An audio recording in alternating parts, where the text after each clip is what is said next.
would like to thank all of you for being present in our third annual Youth Majlis. We are here to commemorate the tragedy of Karbala and to honor the legacy of Imam Hussein alayhi salam, his family, and the martyrs of Karbala. Please recite aloud salawat.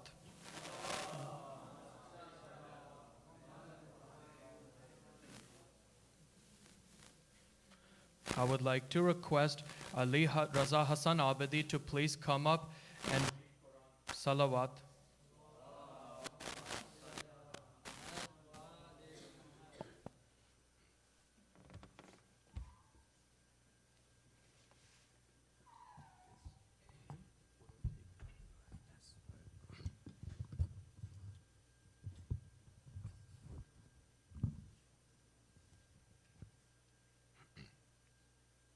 أعوذ بالله من الشيطان الرجيم بسم الله الرحمن الرحيم والشمس وضحاها والقمر إذا طلاها والنهار إذا جلاها والليل إذا يغشاها والسماء وما بناها والأرض وما طاهاها ونفس وما سواها وألهمها فجورها وتقواها قد أفلح من زكاها وقد خاب من دساها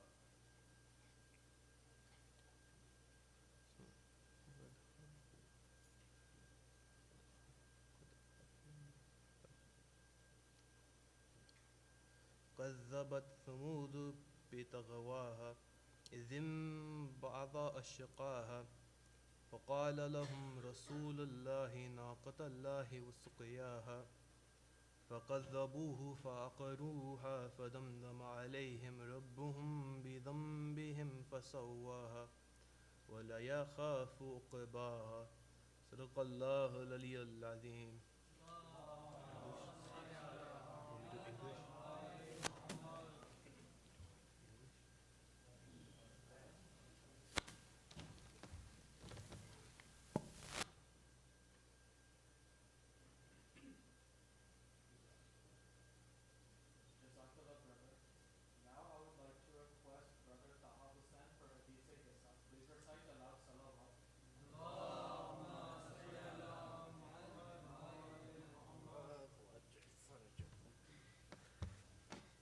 Please recite salawat. Allahumma salli ala Muhammad wa ali Muhammad wa ajma'in. A'udhu billahi minash shaitanir rajim. Bismillahir rahmanir rahim. An Jabir ibn Abdullah Ansari annahu qala an Fatimata Zahra alayha salam binti Rasulillah sallallahu alayhi wa alihi قال سمعت فاطمة أنها قالت دخل علي أبي رسول الله في بعض الأيام فقال السلام عليك يا فاطمة فقلت عليك السلام قال إني أجد في بدني ضعفا فقلت له أعوذك بالله يا أبتاه من الضعف فقال يا فاطمة ائتيني بالكساء اليماني فغتيني به فأتيته بالكساء اليماني فغطيته به وصرت أنظر إليه وإذا وجهه يتلأ كأنه البدر في ليلة تمامه وكماله فما كانت إلا ساعة وإذا بولدي الحسن قد أقبل وقال السلام عليك يا أمه فقلت عليك السلام يا قرة عيني وثمارة فؤادي فقلت يا أماه إني أشم عندك رائحة طيبة كأنها رائحة جد رسول الله فقلت نعم إن جدك تحت الكساء فأقبل الحسن نحو الكساء وقال السلام عليك يا جداه يا رسول الله أتأذن لي أن أدخل معك تحت الكساء فقال وعليك السلام يا ولدي ويا صاحب حوضي قد أذنت لك فدخل معه تحت الكساء فما كانت إلا ساعة وإذا بولدي الحسين قد أقبل وقال السلام عليك يا أمه فقلت وعليك السلام يا ولدي ويا قرة عيني وثمرة فؤادي فقال لي يا أمه إني أشم عندك رائحة طيبة كأنها رائحة جدي رسول الله صلى الله عليه وآله فقلت نعم إن جدك وأخاك تحت الكساء فدنا الحسين نحو الكساء وقال السلام عليك يا جداه والسلام عليك يا من اختاره الله أتأذن لي أن أكون معكم تحت الكساء فقال وعليك السلام يا ولدي ويا شافع أمتي قد أذنت لك فدخل معهما تحت الكساء فأقبل عند ذلك أبو الحسن علي بن أبي طالب وقال السلام عليك يا بنت رسول الله فقلت وعليك السلام يا أبا الحسن ويا أمير المؤمنين فقال يا فاطمة إني أشم عندك رائحة طيبة كأنها رائحة أخي وابن أمي رسول الله فقلت نعم ها هو مع ولديك تحت الكساء فأقبل علي نحو الكساء وقال السلام عليك يا رسول الله أتأذن لي أن أكون معكم تحت الكساء قال له عليك السلام يا أخي ويا وصي وخليفتي وصاحب لوائي قد أذنت لك فدخل علي تحت الكساء ثم أتيت نحو الكساء وقلت السلام عليك يا بطاه يا رسول الله أتأذن لي أن أكون معكم تحت الكساء قال وعليك السلام يا بنتي ويا بضعتي قد أذنت لك فدخلت تحت الكساء فلما اكتملنا جميعا تحت الكساء أخذ أبي رسول الله بطرفي الكساء وأومي بيده اليمنى إلى السماء وقال اللهم إن هؤلاء أهل بيتي وخاصتي وحامتي لحمهم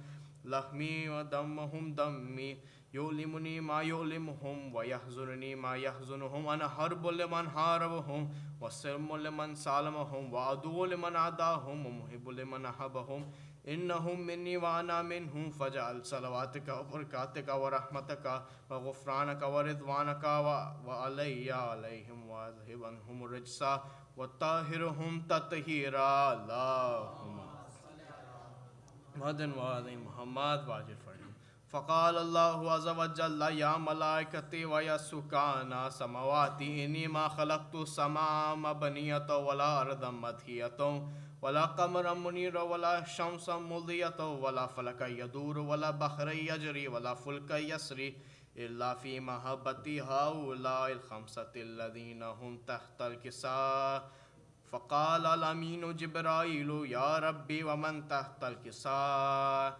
فقال عز وجل هم أهل بيت نبوتي ومعدن الرسالة هم فاطمة وأبوها وبعلها وبنوها فقال جبرائيل يا ربي أتأذن لي أن أهبط إلى الأرض ليكون معهم سادسان فقال الله نعم قد أذنت لك فهبط الأمين جبرائيل وقال السلام عليك يا رسول الله العلي الأعلى يقرؤك السلام ويخصك بالتحية والإكرام ويقول لك وعزتي وجلالي إني ما خلقت السماء مبنية ولا أرضا مدحية ولا قمرا منيرا ولا شمس مضية ولا فلك يدور ولا بحر يجري ولا فلك يسري إلا لأجلكم ومحبتكم وقد أذن لي أن أدخل معكم فهل تأذن لي يا رسول الله فقال رسول الله وعليك السلام يا آمين وهي الله إنه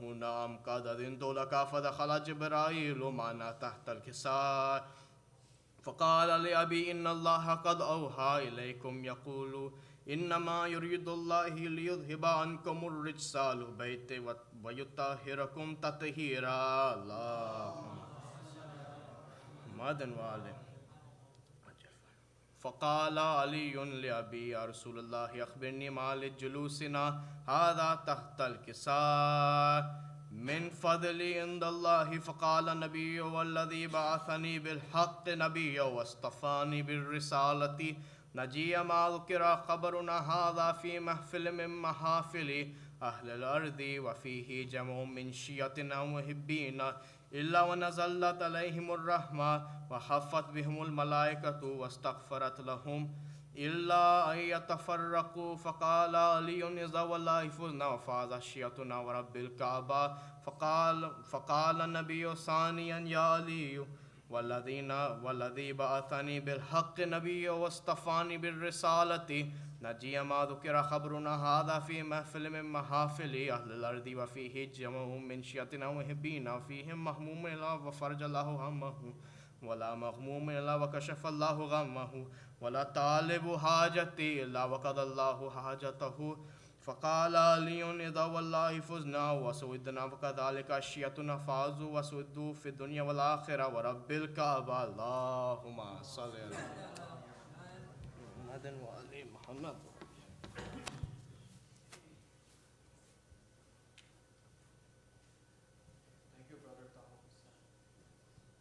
By my father and my mother, O Hussein, you deserve to be cried for by every eye. O Hussein of patience, the mountain of consolation, you made all the prophets cry, and the earth and the heavens cried with grief and sorrow, and sadness has flown and prevailed the east and the west. Muhammad wa ala Muhammad salawat.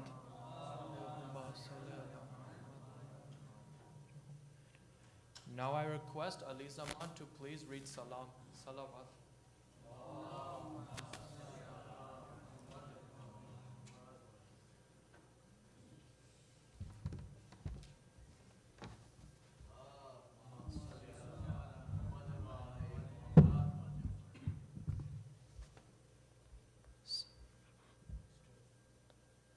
Sakina اٹھو میری جان اٹھو رہائی ملی چلو گھر چلے سکینہ اٹھو میری جان اٹھو رہائی ملی چلو گھر چلے یہ کرتی تھی مال حد پر بکا میری لاڈلی چلو گھر چلے سکینہ اٹھو میری جان اٹھو رہائی ملی چلو گھر چلے یہاں سے چلو چلے کربلا وہیں پر تمہیں ملیں گے چچا ستم جو ہوئے بتانا انہیں دکھانا انہیں یہ کرتا جلا چچا جانو کو دکھانا ذرا ردا خون بری چلو گھر چلے بتانا انہیں کبھی سختیاں ملی کس قدر تجھے گرکیاں ہماری ردا لٹی کس طرح چنی کس طرح تیری بالیاں بتانا انہیں بجھی کس طرح تیری تشنگی چلو گھر چلے سکینہ اٹھو میری جان اٹھو رہائی ملی چلو گھر چلے بدر سے ملو تو دل جوئی ہو بتانا انہیں بہت روئی ہو قسم لو اگر تمہارے بنا سکینہ کبھی کہیں سوئی ہو لحد باپ کی ملے جب تجھے تو کہنا یہیں چلو گھر چلے لحد جب ملے تجھے بائی کی تو کہنا اسے میری لاڈلی رہائی ملی ہمیں قید سے ہمیں اب نہیں اذیت کوئی میرے بے زبان اٹھو گھر چلے شبیہ نبی چلو گھر چلے لب الکما تو کرنا فگا تیری موج ہے ابھی تک رواں میری پیاس پر ہوئے جو فدا چچا کے میرے ہے بازو کہاں کہاں مشق کے کہاں ہے علم کہاں ہے زری چلو گھر چلے صلوات.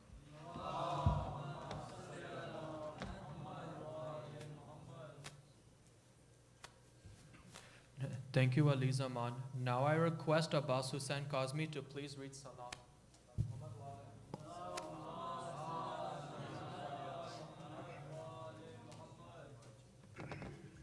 صلوات.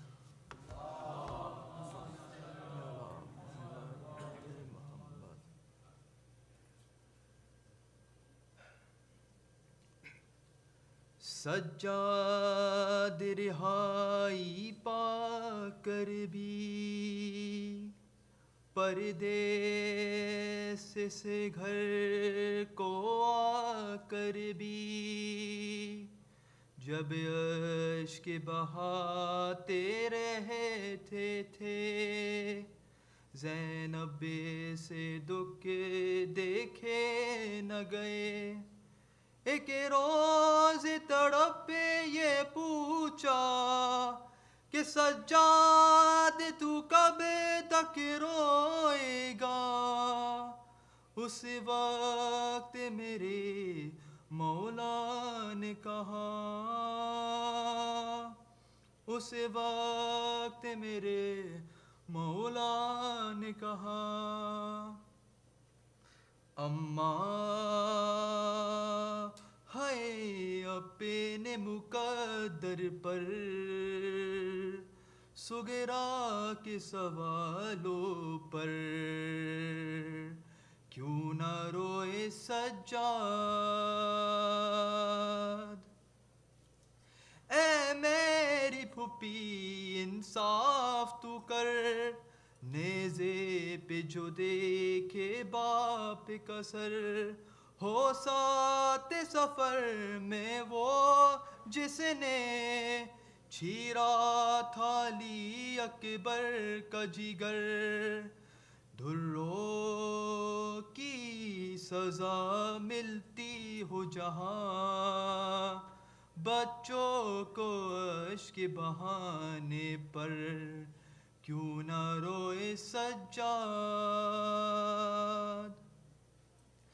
تم چھپ چھپ کر خون روتی ہو میں رو تو کیوں کہتی ہو رویا نہ کرو اے لال میرے بھائی کو گوا کر بیٹھی ہوں معصوم بہن کو زندان میں جو چھوڑ کے تنہا آیا گھر کیوں نہ روئے سجاد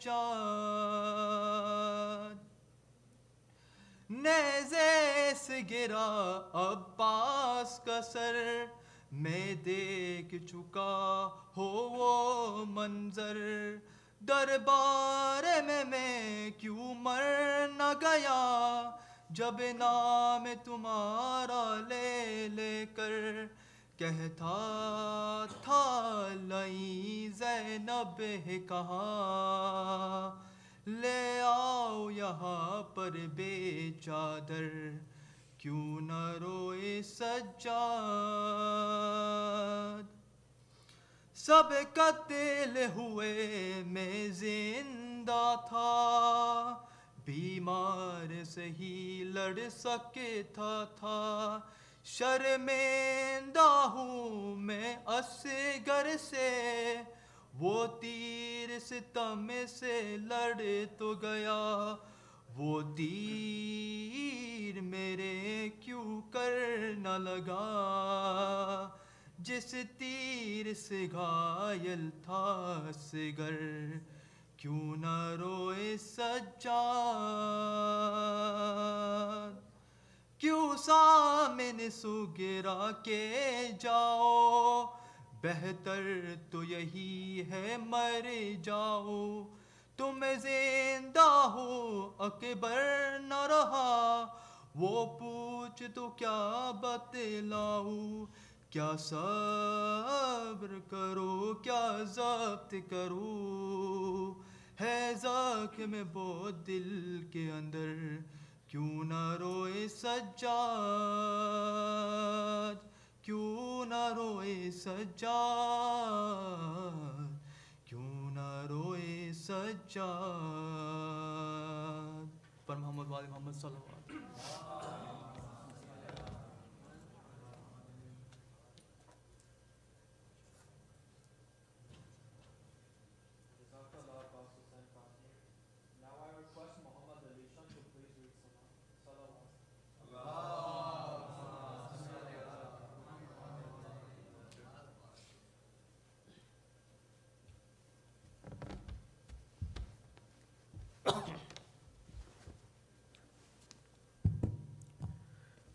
أعوذ بالله من الشيطان الرجيم أستغفر الله ربي وأتوب إليه بسم الله الرحمن الرحيم.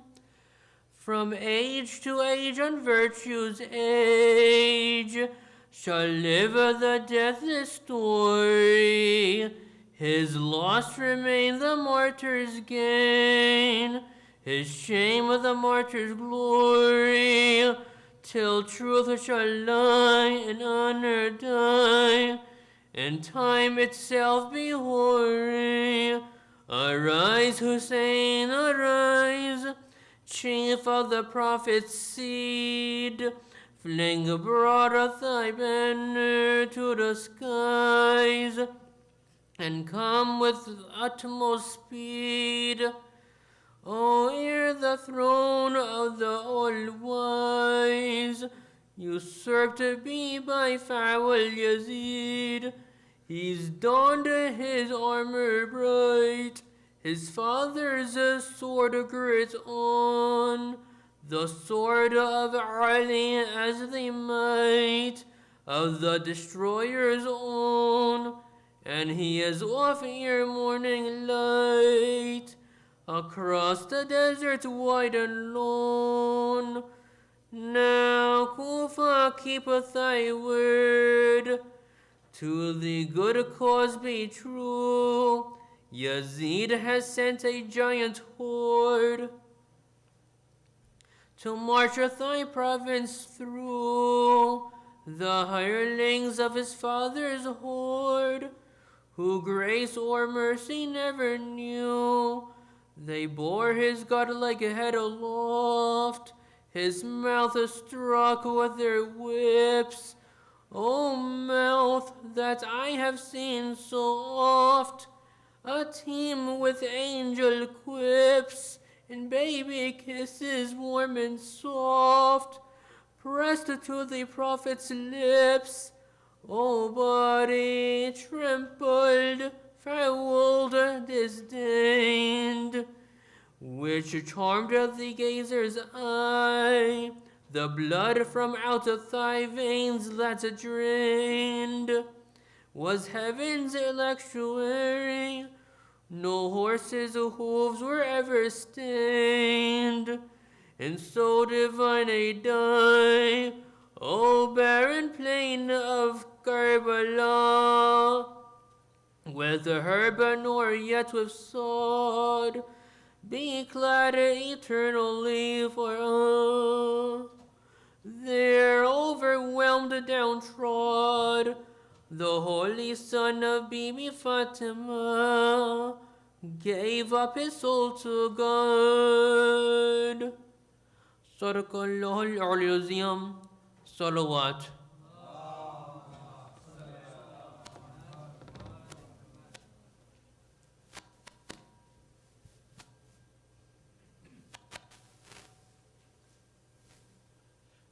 Thank you, Brother Muhammad Ali Shah.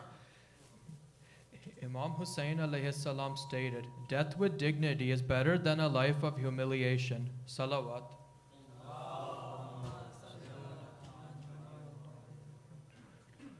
Now I would like to request Ali Naqvi to please read Marsiya. Salawat.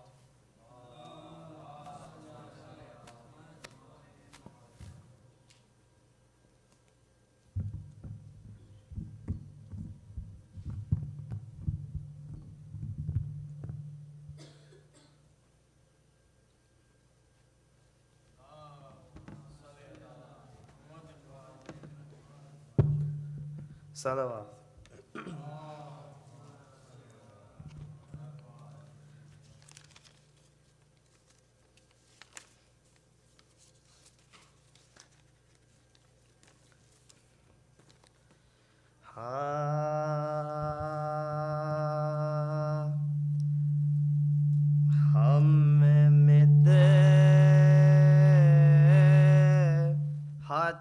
Zainab में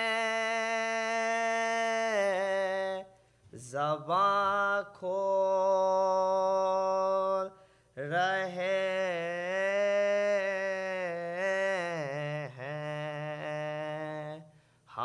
مدحت زینب میں زباں کھول رہے ہیں او افکار جن کے دہر میں انمول رہے ہیں او کردار میں زینب باخدا سا نیے زہرا او گفتار میں جیسے کہ علی بول رہے ہیں ہم مدحت زینب میں سورہ فاتحہ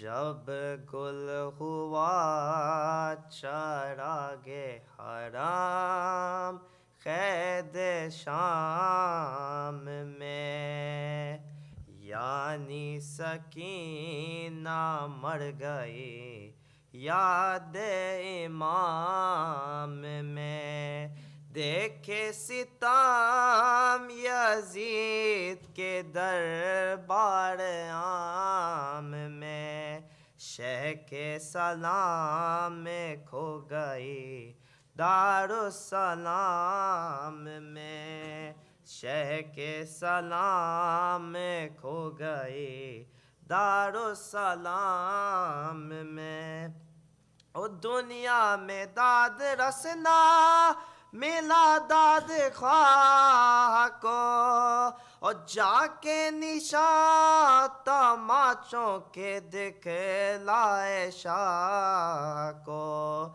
گل پڑ گیا حسین کی عاشق نے کی قضا بانو نے نبض دیکھی تو پایا نہ دام ذرا چلائی صدق کے چاؤں مجھے دے گئیں دگا اپنی کہیں نہ میری سنی ہائے کیا کیا او اصغر کو کچھ پیام بھی میں نے دیا نہیں تم چل بسی اور اماں کو رک صد کیا نہیں منہ ڈھانپنے کا وقت ہے پچھلا پہر ہوا بابا کو تیرے روتی ہوں ات ساتھ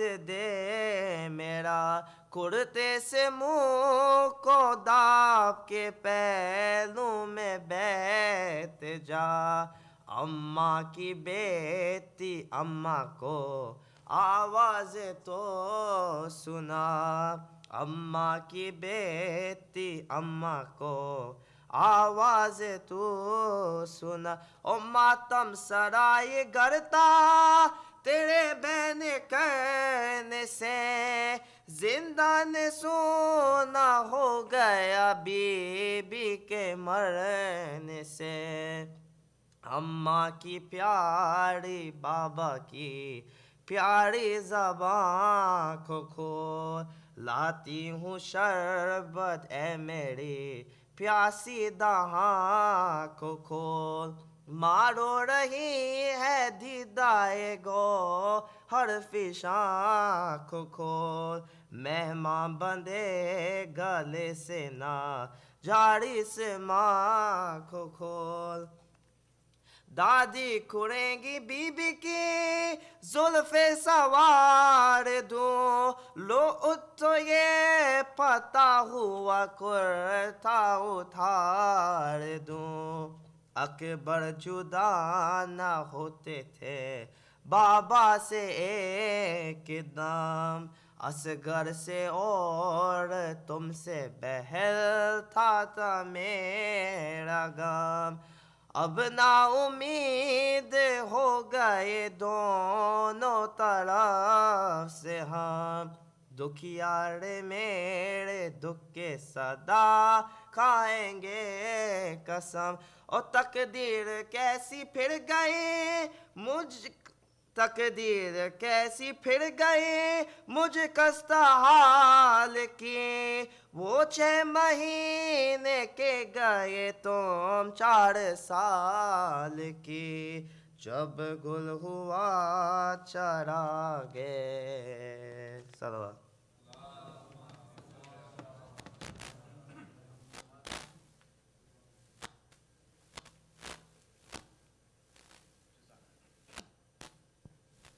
Thank you, Ali Naqvi. Peace be upon you, Princess of Imam Hussein, O little lady Hazrat Sakina, whose loving grandfather lies in Najaf.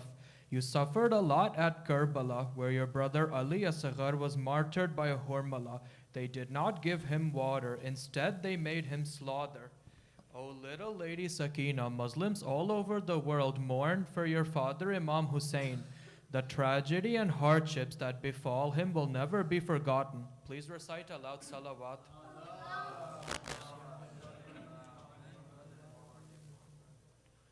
Now I request Taha Hussaini to please read Quran. Salawat.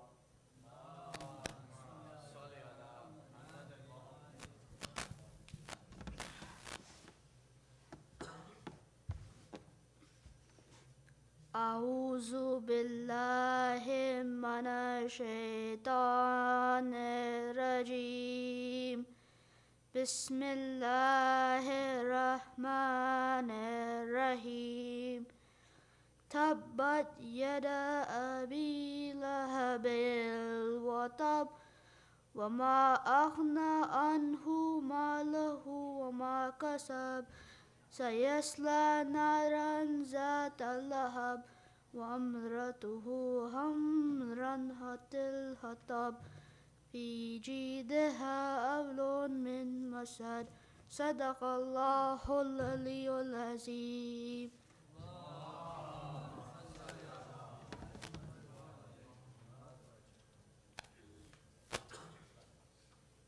Thank you, Taha Hussaini.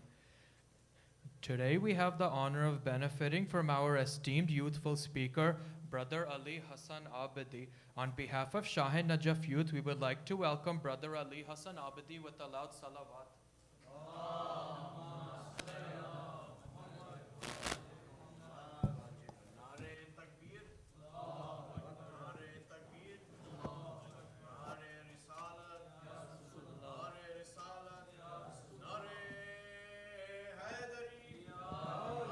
صلوات صل على محمد وآل محمد. أعوذ بالله من الشيطان الرجيم بسم الله الرحمن الرحيم والصلاة والسلام على أشرف أنبياء المرسلين حبيبي إله العالمين أبو قاسم مصطفى محمد اللهم صل على محمد وآل محمد وعلى أهل بيت الطيبين الطاهرين المنتجبين. أما بعد، قال رسول الله في حديث الشريف حسينا مني وأنا من Hussein. Rasulullah used to say, Hussein is from me and I am from Hussein. يحب الله من أحب الحسين. Allah loves the one who loves Hussein. Salawat. Allahumma salli ala Muhammad. Assalamu alaikum, dear brothers and sisters. Jamian wa rahmatullahi wa barakatuh. Today we're here to honor and remember the martyrs of the day of Ashura from the family of Rasulullah and their companions. One beautiful line that I would like to talk about today is from Sayyidah Zainab alayha salam. Ma salli ala Muhammad wa ali Muhammad. When she was brought to the courts of Ibn Ziyad in Kufa, before they were taken to Sham, they stopped the caravan of Rasulullah and the family of Rasulullah's family, stopped in the courts of Ibn Ziyad. And she was asked a question. She was asked, how do you feel about what we have done to your family?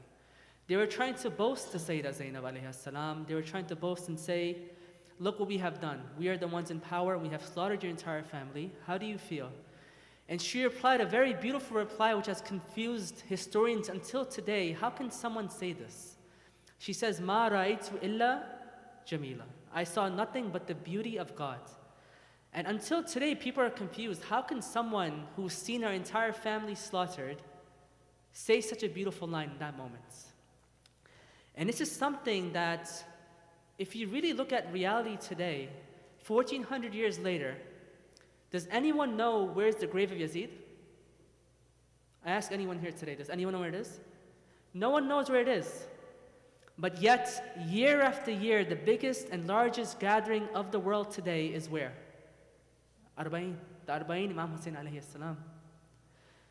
1400 years later, the lady who said, Ma ra'aytu illa jamila, we see the fruits of it year after year.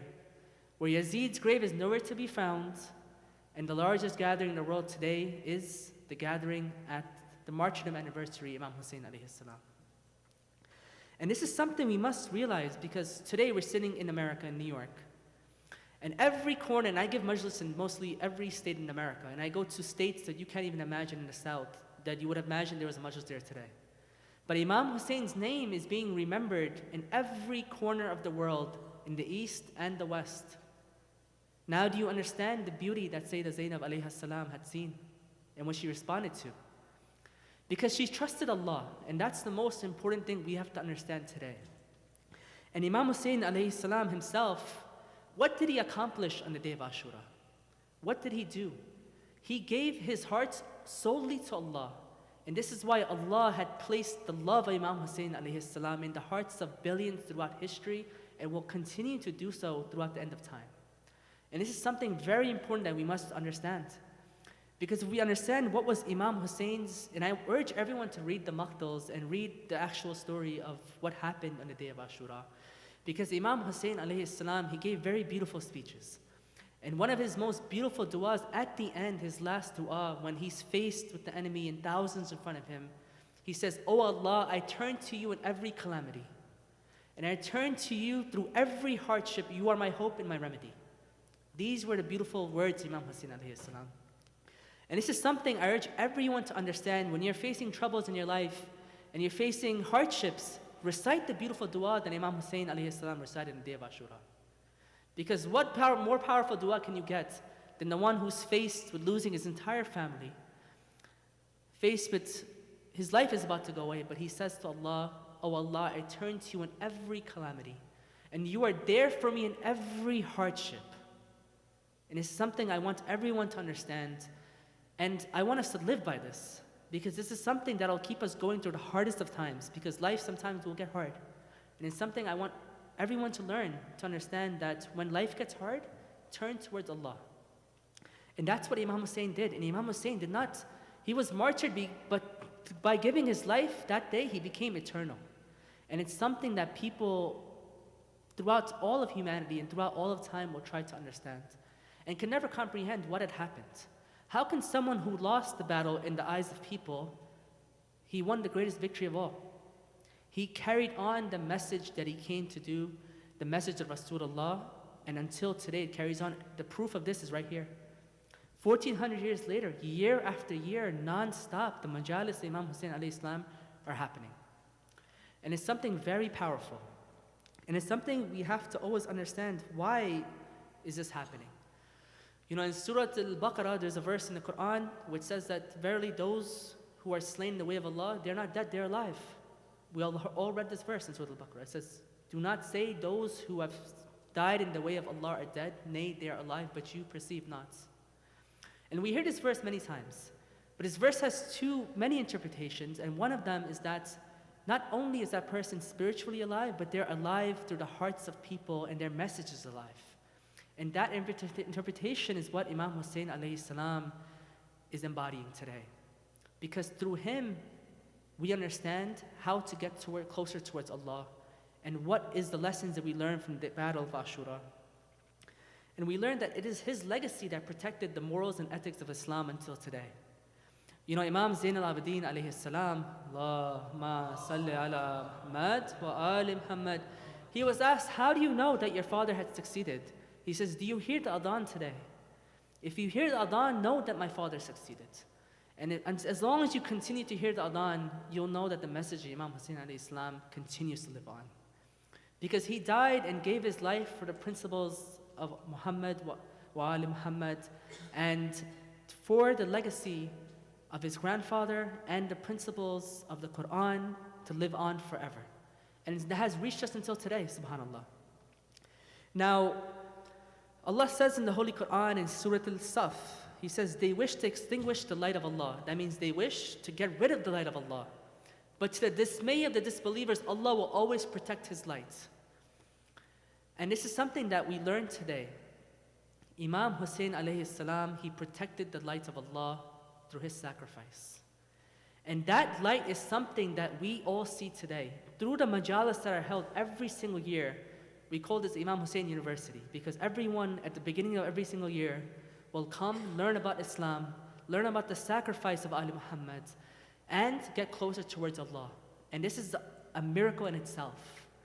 And Imam Hussein alayhi salam, that light that he gave his life to protect will come inside every single one of you in this majalis.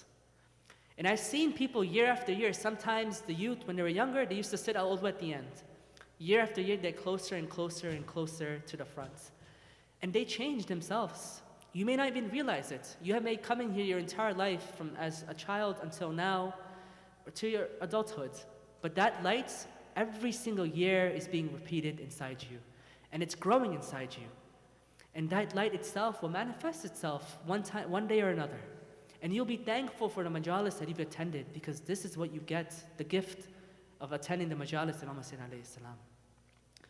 And the lessons that we learn, you know what makes the Battle of Ashura different from every other battle? I'll ask everyone a question. What makes the Battle of Ashura different? Can someone answer this? Compared to other battles in history, what was different about the Battle of Ashura? I want someone to answer this question.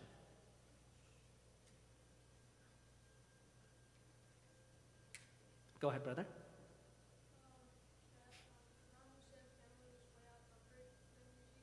Of course, he was way outnumbered. That's a beautiful answer. Anyone else?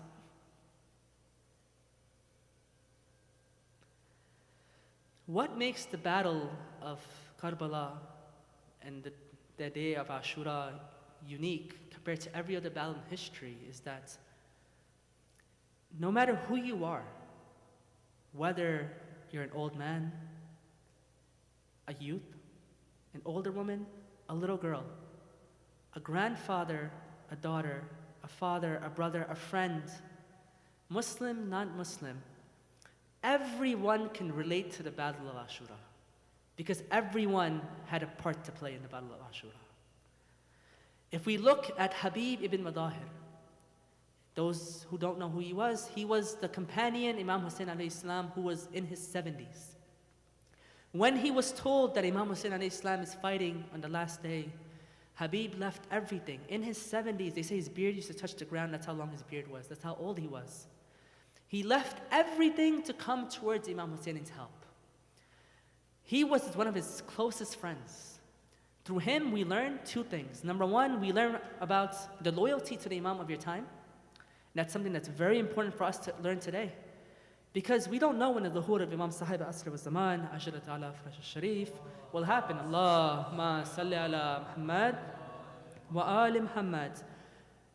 And will we give up everything to support the Imam of his time? Of our time?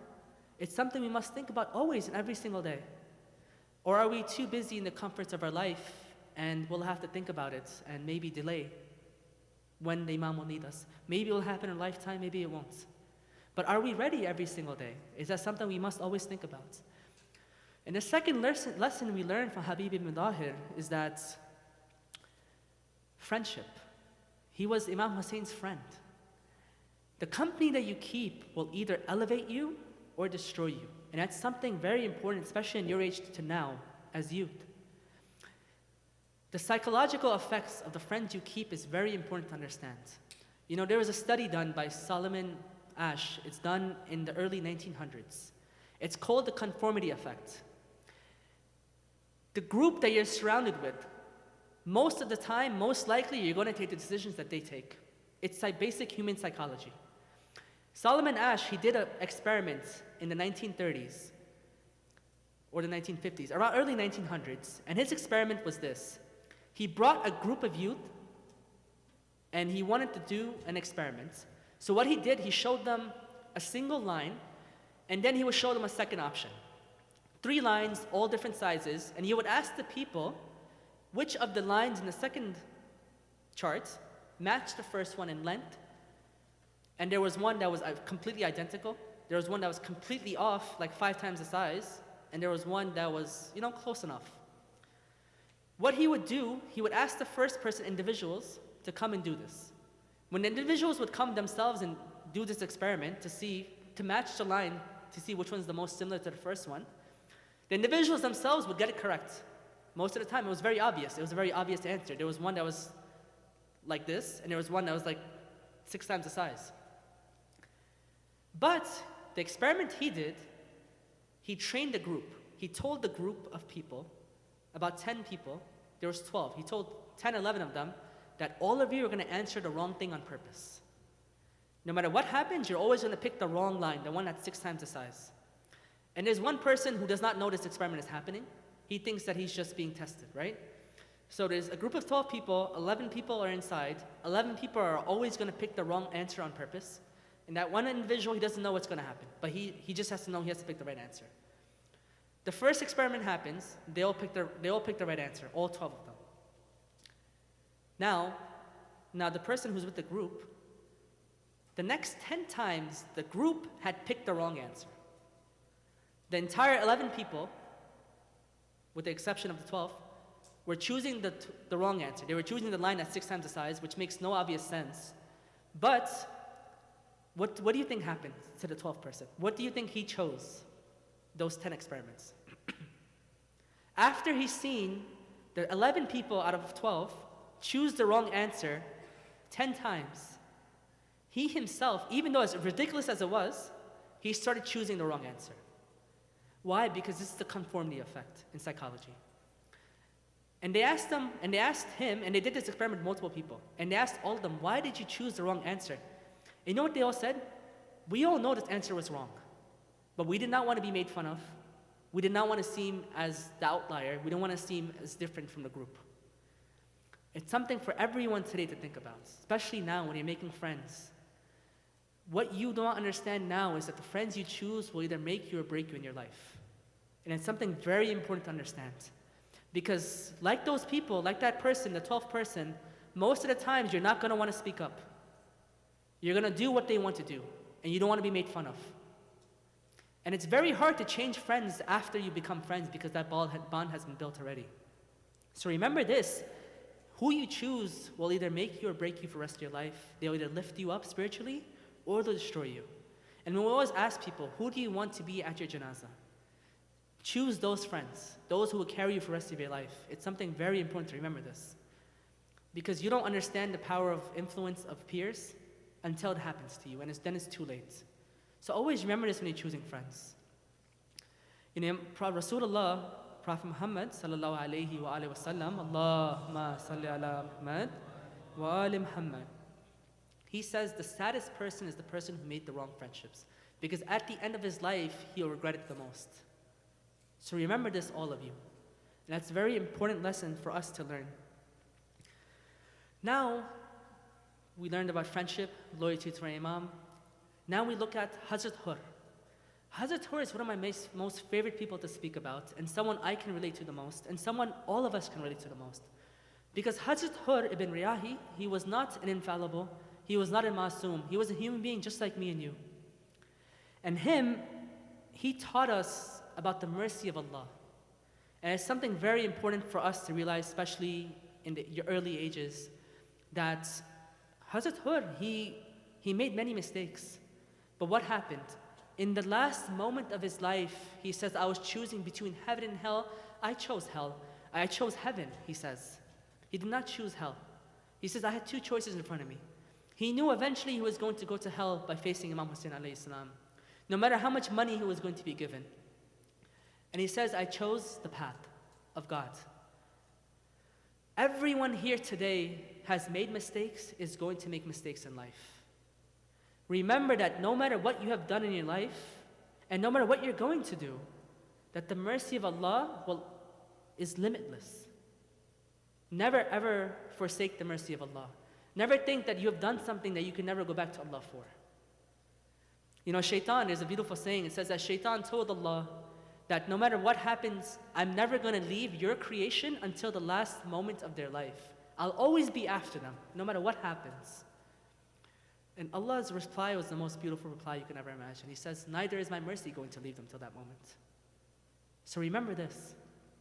No matter what you have done, the mercy of God will always be there. It's never too late to turn back to Allah, no matter what you have done. Always turn back to Allah. He's always there. He has gone nowhere. And He's waiting for us to turn back. Remember this. This is one of the most beautiful things that we have to understand, because Hazrat Hur was a human being like us.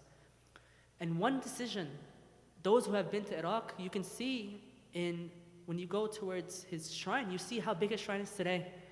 Millions visit his shrine today for the one good act that he did at the end of his life. Remember this. Never think it's too late. Allah says in the Holy Quran, O my servants who have transgressed against their souls, just come back to me. It's never too late. You will find me most forgiving and most merciful. In fact, Allah reminds us of this. Every single day in prayer is obligatory. We have to recite Bismillah ar-Rahman ar-Rahim. In the name of Allah, the most beneficent, the most merciful. We're reminded of this 5 times a day in every single prayer about Allah's mercy. So never think that what you have done in your life, that you cannot come back to the mosque anymore. You can't be Muslim anymore. You're too far gone. Nobody will accept you. No. No matter every mistake you've done, come back to Allah and come back to Him. And He'll take you with open arms. Symbolically, of course. And it's something we must realize. And then we go towards Hazrat Qasim or Ali Akbar and the other youth that were marched from Day of Ashura. And then all the youth here can relate to this. For what did Ali Akbar say? He says that what does it matter if death is coming towards us or we are coming towards death if we are on the path of truth? You know, they were youth like us today, or many of you here. But they chose the path of God no matter what happens. And that's something we must realize. Do not waste your youth. And with the exception of today, usually the masjids are full of who? The older people, and the older men and the older women. You know, it's something that we must always realize. And think about this now, because why is the masjid filled with older people? Because at the end they realize they should have been at the masjid their whole lives. And that's something I want all of you to think about. As youth today, the decisions you make today will change and affect the course of the rest of your life. And it's something very important that we must realize. That once the foundation is built, it's very hard to change it after that. So build your foundations. Look at the lessons of the youth in history from before even Ashura. We have this example in the Quran of Ashab al-Kahf. There were young men who left their entire nation behind. Why? Because they were being corrupted. And what happened to them? Allah honored them by building, Allah says in the Quran, to build a masjid upon their graves. Allah honored them eternally. Allah protected them. Same thing, Hazrat Ali Akbar, Hazrat Qasim, and the rest of the youth of Bani Hashim and their companions. They taught us a very powerful lesson. Do not forsake your youth, because nothing is more important than your afterlife. And it's a very important lesson that we must understand, because days are passing quick. Everyone thinks that they will live forever. Sometimes I think I will live forever, but you're always reminded about the humbleness, and we're humbled by death. Every single day, millions of people across the world are dying. We think that we'll become better 15 years from now or 10 years from now.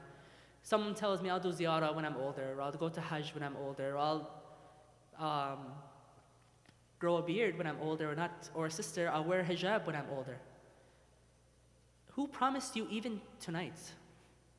You know, it's a very beautiful hadith. We said that one time that Imam Jafar Sadiq alayhi salam, Allahumma salli ala Muhammad wa ali Muhammad. He was crying, and one of his companions came to him and they said that, why are you crying? He says that, I'm thinking about the time of my grandson Al-Mahdi. Ajrat ala Fajr Sharif.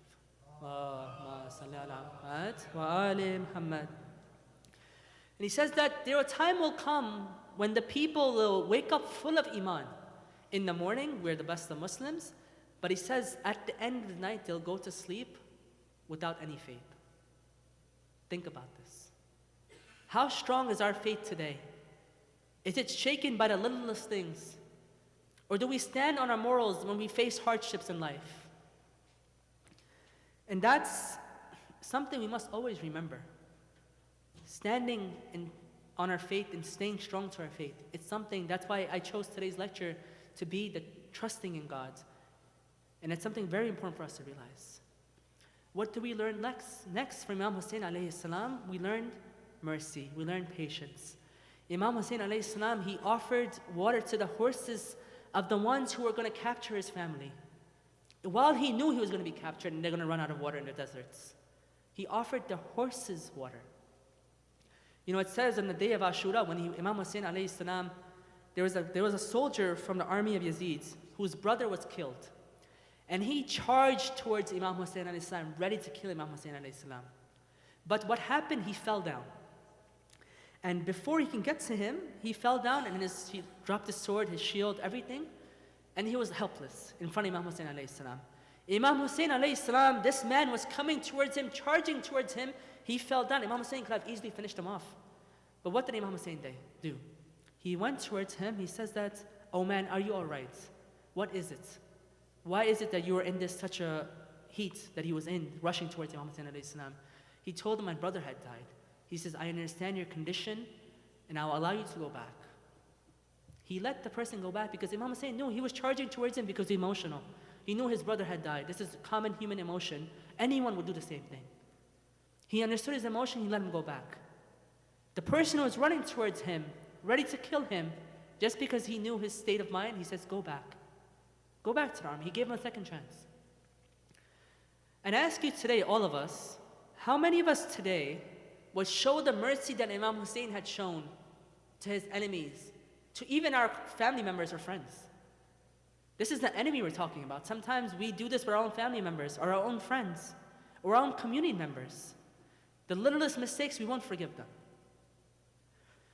You know, Imam Ali alayhi salam, in his letter to Malik al-Ashtar, and he wrote a very beautiful letter to Malik al-Ashtar, who is going to become the king, not the king, but the governor of Egypt.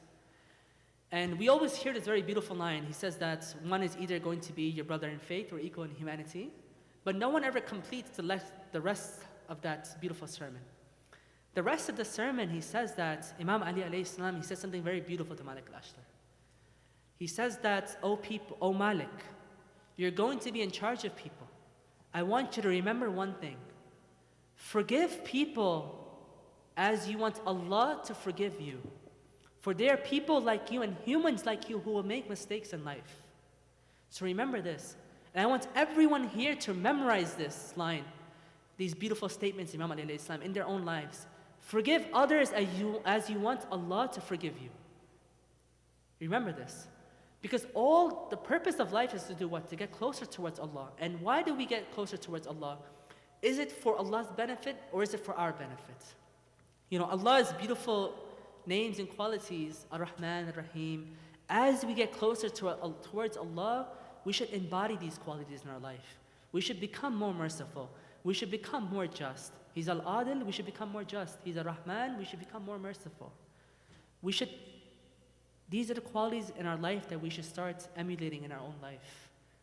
Because I'll tell you this, coming to these majalis, Imam Hussein did not want us to come and just listen. It's pointless if you come and listen and you leave and you don't change your life. If you don't learn from this majalis, if you don't change and take lessons from this majlis and go out in your life and every single day show what it means to be the Shia Imam Hussein alayhi salam, the Shia Imam Ali alayhi salam, the Shia of Rasulullah sallallahu alayhi wa alihi wa sallam, Allahumma salli ala Muhammad. We must take the lessons and apply them to our everyday life. Because if we don't do that, it would have been pointless for you to come to this majlis. And I'll honestly tell you this. Imam Hussein did not want you to cry. He wanted you to use these tears to change your life. And that's something we must do. Now moving on to the next person, the holy personality which we learn a lesson from in the tragedy of Karbala is Sayyida Zainab, alayha salam. Ma salli ala Muhammad. The one who I began with her quotes, I see nothing but the beauty of Allah. We learn from her that no matter what has happened in your life, trust in Allah. She is al-Masa'ib, the one that has faced the biggest tragedies that no one can ever imagine. Not only did she lose her brothers, her children, her companions, she was tortured throughout from the day of until the rest of her life. The day the caravan was taken, throughout the journey, towards the end, she was tortured nonstop. She was the princess of Quraysh, the princess of the Hashimis, the princess of the house of Rasulullah. People do not understand what she went through in her life. And through all the trials and tribulations, she taught us, Ma ra'aytu illa jamila. I see nothing but the beauty of God. Because she wanted to teach us a very powerful lesson, tawakkul. And I want everyone to pay attention towards this specific lesson, because this is the most important lesson. Trusting in Allah, no matter what happens in your life, is the most beautiful lesson you're going to learn from the tragedy of Ashura. Because that tawakkul, it can change your life and it can save your life. And throughout history, we've seen throughout the lives of the prophets, Nabi Yusuf, he was a little boy, his brothers tossed him inside a well. What happened? A young boy inside the well, in the darkness, in the middle of the desert. What happened? Traditions tell us the wind blew and it changed the course of a caravan that was coming. It came, picked up Yusuf and saved him from a little well. And what happened at the end? He became the king of Egypt. That same Allah is the Allah that made you. And the Allah that's here and that's always going to be here for eternity. That's our God too. Remember this. Do we think about when the mother of Nabi Musa alayhi salam, Muhammad, when she was worried, when Pharaoh had said, I'm going to kill all the young males, the newborn males. Those who know the story. Pharaoh had said, I'm going to kill all newborn males. Pharaoh's mother was worried because she was pregnant. She was going to have a baby boy. Allah tells her what? Allah tells her that do not worry. It's in the Quran. Allah says, do not worry. I will return back to you this young child as a messenger. I will take care of him, do not worry. And what happened? That young mother that put her baby into the river, not knowing what's going to happen, he ended up where? In the palace of Pharaoh himself. He was raised by Pharaoh, and at the end became the messenger of God. These lessons are for us to remember that no matter what hardship you're going through in life, Allah will always be there for you. In the Quran it says, verily with every hardship comes ease. Sometimes we may not understand it. Nabi Musa's mother did not understand at that moment what's going to happen, but she trusted Allah to put her child in the river. Not only did he come back to her, she had a chance to be with him. He became the messenger of God. And later on to become the leader of the people of Egypt. The same thing with Nabi Yusuf. The same thing with all the prophets in history. We see the lessons have to be learned that tawakkul is one thing, one characteristic that no matter what happens to you in your life, if you have tawakkul, you can get through anything in life. Because you know that as long as you've done your best, Allah is watching out for you. He says He's Al-Wakil. One of the names of Allah is Al-Wakil. What does that mean? I don't have to translate. In Urdu, it means the same thing. That means the one who is taking care of you for the rest of your life. He's being your wakil in every moment of your life. Remember this. Because life will come at you hard sometimes. Sometimes you may face hardships and tragedies. You may lose loved ones. You may lose a close friend. Some things may go wrong in your life. But know that Allah is with you every single moment of your life. And this life itself is very short. It's very short. Do not think of this life to be eternal. Because what happens in this life is only a very short example of what's going to happen for the rest of your life. You know, Rasulullah has a hadith when she says that if you pick your finger and put it into the ocean and take it out, that drop of water is like this life. But the entire ocean, endless ocean, is your akhirah. So do you want to give up this life, this drop of water, this entire ocean, for this little drop of water? Think about this for the rest of your life. No matter what's happening in your life, Allah is always going to be there for you. Have tawakkul, because this is something that will save you for the rest of your life. Psychologically, through anything, sometimes things go wrong, we become depressed. And I'll tell you this, 20% of Americans today are depressed. People don't realize this, but 20% of Americans are depressed. Because why? Because they have attached their hearts to materialistic things. They have attached their hearts to the world, to the dunya, to things that may go away tomorrow. But it's a lesson that we must learn, that no matter what happens, we must always trust Allah. And our heart should always be attached only towards Allah. And that's one of the most important things in our life. And this is what the lights and these majalis, they teach us.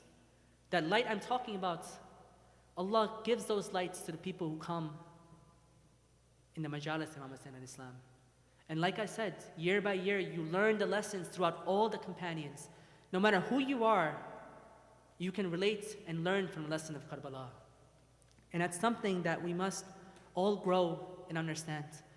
You know, and we change with this light. And we come closer towards Allah. And we will reach a level one day, inshallah, that no matter what happens in our life, we know if we're on the path of Allah, just like the companions of Imam Hussain alayhi salam and the companions of all the Imams, that no matter what happens, we'll always stay on the right path. You know, one day, everyone knows Maytham al-Tamar. Maytham al-Tamar was one of the companions of Imam Ali alayhi salam. And Imam Ali alayhi salam told them one day, "Oh Maytham, you're going to be hung from this tree right there." He pointed towards him. For example, imagine that pillar is that tree. He says, "That tree right there, oh Maytham, you're going to be hung from, and you're going to be killed on that tree." Can anyone guess what Maytham did? Maytham would go every single day and water that tree to make sure it's always there for his martyrdom. SubhanAllah, if that was us today, most of us and the people in the world today, we would make sure nothing ever grows in that land ever again. That's what people would do today. But we have to live with that such conviction that how can you be of those who are like Maytham? How can you be of those, the person who knows he's going to be hung from that tree, but no matter what happens, he makes sure that tree's always going to be there, he's protecting it. SubhanAllah. Because he knows at the end of the day that this life is nothing. At the end, eternity. And if I'm on the right path, no matter what happens, I must continue on that path. Life today, it's going to shake your, people today are trying, and the world is trying to shake your ethics and morals today.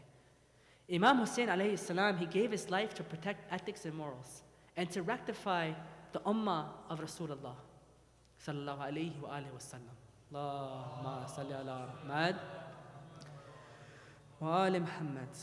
Because he said that, a very, very beautiful thing he says. He says that people are close to faith when it benefits them.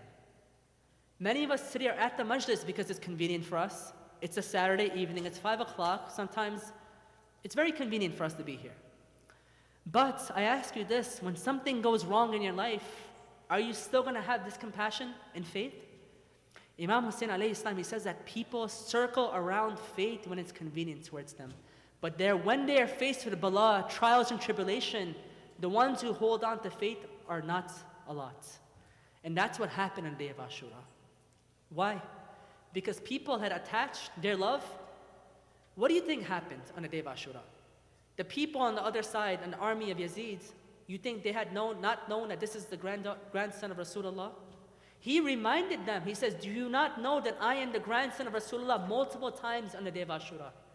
But they had their hearts attached to the world so much that they could not have, whatever was coming towards them, their hearts were blinded. And I want everyone to understand that if you yourself today, and it's a lesson for us to learn, that if we attach our hearts so much to this dunya, that this is what's going to happen to you. One day you may face a situation where you will not choose the right path because you're so attached to the dunya. And it's something I warn everyone today. Because this is the love of the dunya itself is something that's trapped all the people. You know, there's a story one day, Rasulullah he asked Azrael, the angel of death.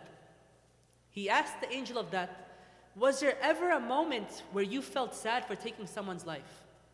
Azrael says, yes, one time only.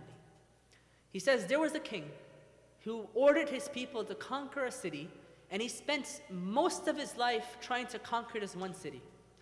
Eventually, the day had come that he had conquered that city. He stood outside the gates of that city, waiting to enter that city. When the soldiers came out and said that, "O king, come inside, you can now enter the city," the order from Allah came, take his life. His whole life he worked towards conquering that city, but he cannot enter that city. Think about this. We think we're eternal, we're not. Death calls us every single day, death is calling us. It says the angel of death comes towards us 5 times a day, especially the times of prayer. Remember this. So think about what you're doing at the times of prayer. I remind you this. Hold on to your prayers. It's one of the most important. Every single imam, in their last words, one of them were, hold on to your prayers. Our shafa'ah will not be for those who take prayers lightly. Remember this. The imams have said this. Do not think just because you're doing everything else and you're neglecting your prayers, you're going to go to heaven. The imams have warned all of us. Our shafa'ah are not for those who take prayer lightly. Remember this. Because prayer itself is something that builds discipline and brings us closer towards Allah. Sayyidah Zainab alayhi salam, on Allahumma salli ala Muhammad wa ali Muhammad, on the nights of Sham-e Ghariba, all traditions tell us that she was doing Salat al-Layl. No matter what tribulations occurred to her, she had every excuse in the world to not pray that night. And not only was she doing a prayer, she was doing a prayer that's not mandatory, not the wajib prayers. She was doing Salat al-Layl, a mustahab prayer. Why? Because she knew that nothing mattered except Allah and her relationship towards Allah. And I urge everyone also to learn from that and do the Salat al-Layl every time you get a chance. And if you don't, learn it. It's something very beautiful, a very beautiful tradition to start. You know, one day, there's a very beautiful story actually. It's told about a Persian princess. One day, there was a man who fell in love with a Persian princess. And his aunt used to work in the castle. So his aunt went and tells the Persian princess that my son wants to marry you. They were not from royalty, they were someone from the working class. So it was very odd for people to understand or for them to take this message. He was a very high chance that it was not going to be accepted. But the Persian princess, she accepted this. She says that, okay, I will accept this if this man who wants to marry me, he does Salat al-Layl for 40 nights. Now this man himself, he never really prayed to begin with. Now she's asked him to do Salat al-Layl. He says, okay, you know what? If I get a chance to marry this princess, why not? I'll do Salat al-Layl. Not only will I pray, I'll fight 5 times a day and I'll do Salat al-Layl. No problem. The man who didn't pray, for 40 nights he started doing prayer, Salat al-Layl. He goes, so 40 days passed, and actually more than that, let's say 2 months passed by. The aunt keeps working at the castle, the man's aunt. The princess asks, what happened to that man? I haven't heard from him. It's been 2 months from now. Did he ever keep up that promise? What did he do? The aunt goes to ask the person. He says, I forgot about the princess. I fell in love with God through those prayers. I forgot about what I wanted to do and these worldly things and these titles I wanted to marry. Through that prayer, I fell in love with God itself. My heart was taken by Allah. And that's something very important for us to realize. Your heart is only for Allah. And through Allah, you should love everything else. And remember this, because when you face that tragedy, when something is taken away from you very close to you, you will not be heartbroken if you know that Allah takes and Allah gives. We have the story of Nabi Ayub in the Quran. Nabi Ayub did what? Shaitan wanted to test Nabi Ayub. And what did he do? Shaitan, he tested him by saying that I will take away everything that he loves and see if he still worships Allah and thanks him like he still does. He took away his children, he took away his wealth, he took away his health. And what happened? Every single time he was asked, he says, Allah has given me and Allah has taken it back. SubhanAllah. And he stayed thanking Allah towards the end. And at the end, Allah returned everything back to him and more. It's a lesson for us to learn.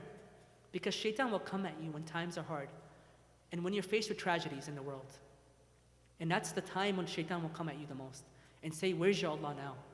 But remember the tawakkul. Remember the miracles of the past. And the miracles that happen every day in your life. For Sayyidah Zainab saw nothing but beauty of God. Until today, the biggest miracle today is the Ziyarat of Arba'een. The Majlis, Imam Hussein, every single year, we see it year after year, the name Imam Hussein lives on forever and for eternity. Now do you understand what she meant by Ma ra'aytu illa jamila? Remember this, and this will get you towards life. You know, like I mentioned before, 20% of Americans are depressed.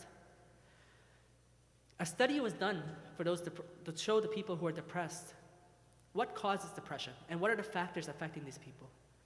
It said that more than the majority of people who are depressed are those who attach their happiness to materialistic things. And those who attach their faith and happiness to non-materialistic things were the happiest people and least likely to be depressed. What does that mean?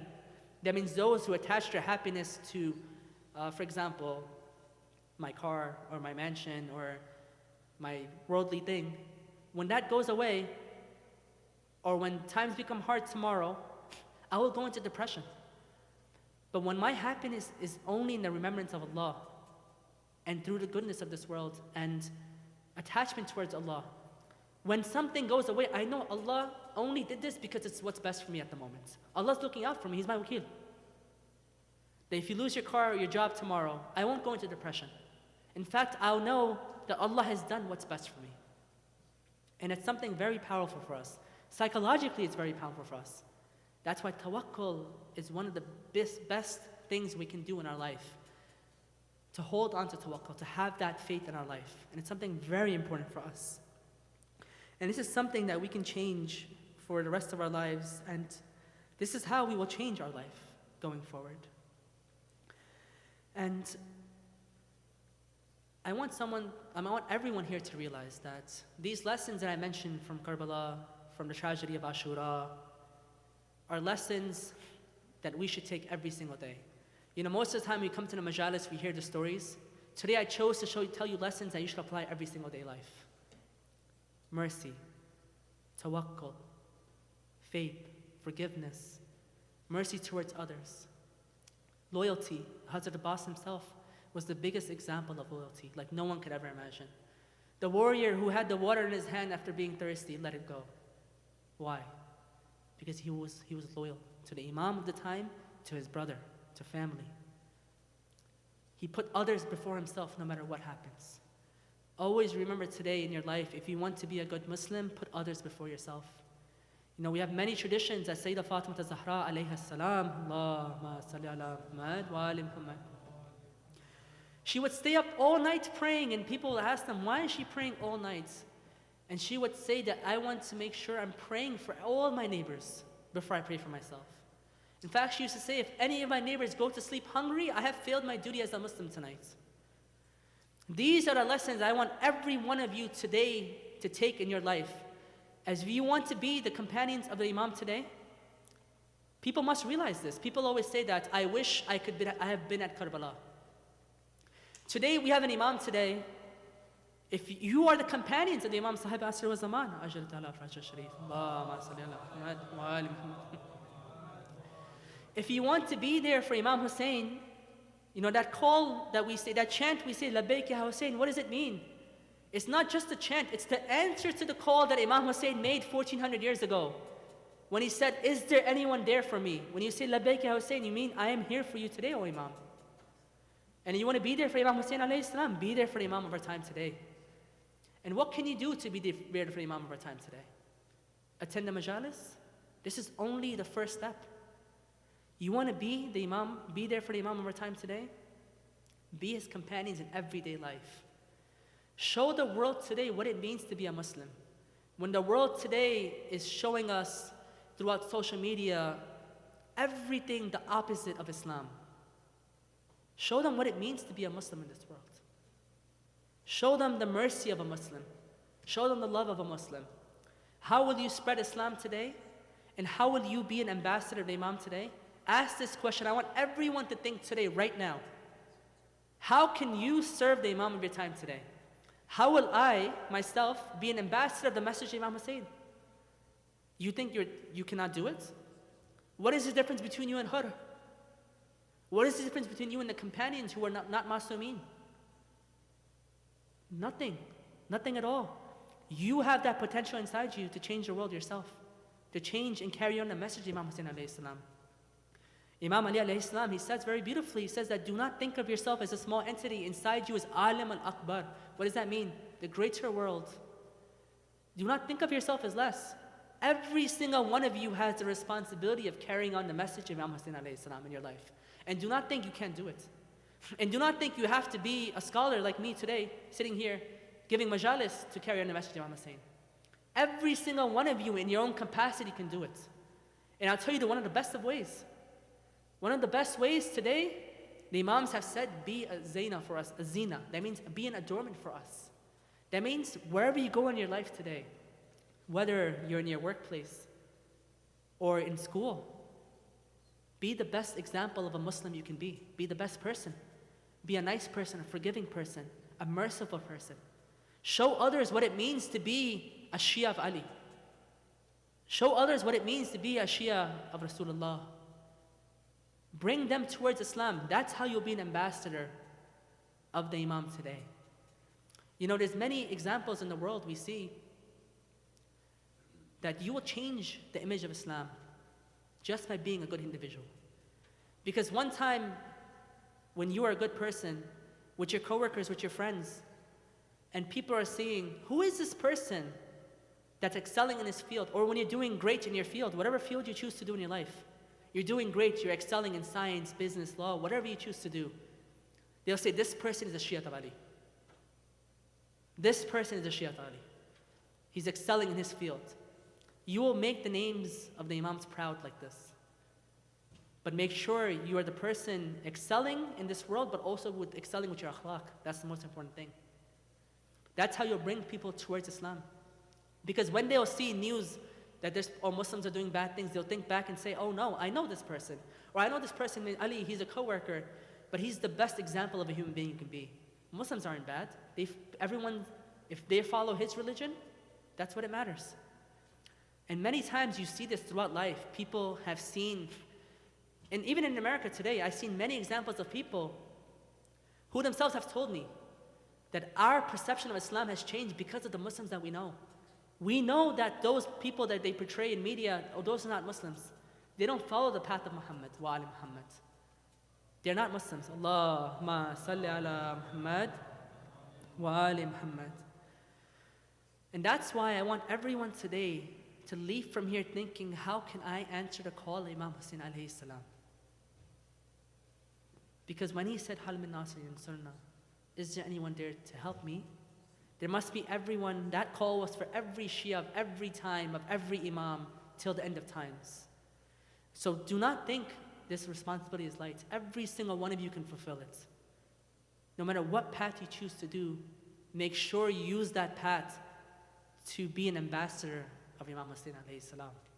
That is your greatest responsibility in this life. And with that, you will help make the world a better place. Because what are these traditions and teachings that we're carrying on to the world? Good akhlaq, good mannerisms, being good to your family, being good to your neighbors. The world, you think it does not need this today? What are the role models in the world today? For the men, most of the time they're seeing Andrew Tate. And for the sisters now, The latest trend has been the Barbie movie. These are the role models being given to the people, our young children. We have the greatest role models, Imam Ali alayhi salam, the men of Ahlul Bayt, the women of the Ahlul Bayt. The woman of Ahlul Bayt, Sayyidah Zainab alayhi salam, and especially there's few sisters here, I want to mention this. What Sayyidah Zainab alayhi salam, she spoke in the court of Yazid. She changed the course of history. And she showed that the women of the Ahlul Bayt and the followers of Ahlul Bayt are a force to be reckoned with. Through their words. And in full modesty, she did this. She carried on the torch of Imam Hussain alayhi salam to carry on the message. So these are the role models that we should look up to, all of us today. And with this, I want all of us to remember that we are the ambassadors of Imam Hussain today. We have a very important responsibility. Because Imam Hussain alayhi salam, he needs people like the Imam of our time. He needs people like Abbas. He needs people like Habib ibn Mudar. He needs people like Qasim, like Zainab, like Ali Akbar, alayhum as-salam. He needs us to be companions like that today. That's how you yourself will make yourself a better place in this world, how you'll build your akhirah, and how will change the course of history and humanity today. You know, I'll end with one final story, and it's a lesson that teaches us something very important. You know, one day there was a man who came. He used to be a construction worker. He used to build the best of houses. He wanted to retire. And while he wanted to retire, he goes to his boss. He says, I want to retire. The boss says, I want you to do one thing. I want you to build one final house before you retire. And the man says, okay, you know what? I will do it because my boss asked me. You know, I spent my whole life. He was the best, housemaker you can imagine. But he wanted to get back to this dunya so badly and retire and forget about work and forget about everything. The boss says, I'll give you all the tools at your disposal. Anything that you need, it's yours. Build one final house. So he builds a house. He wanted to rush back to life. He did a very sloppy job. He had all the tools. He used nothing. He used very cheap materials. He builds that final house. He goes back and says, I'm out. He goes to the CEO. The CEO says, when he hands him the keys, the CEO says something very important to him. He says, take the keys back. This is a gift for you. Learn from this. What did he do? Just like that carpenter, that housemaker, today in our life, we have all the tools to make our final house for Jannah and for Akhirah.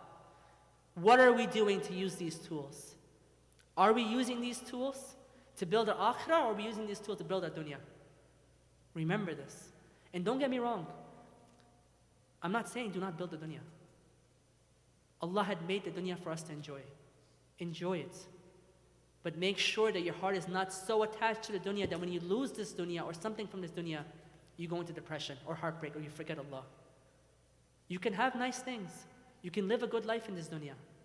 But make sure that you never forget that the number one attachment in your heart should be attached towards Allah. And if something goes away tomorrow, you know that Allah had given you, Allah takes, Allah will give back one day. Whether in this life or the next. And with that, I want everyone to take our hearts to the land of Karbala.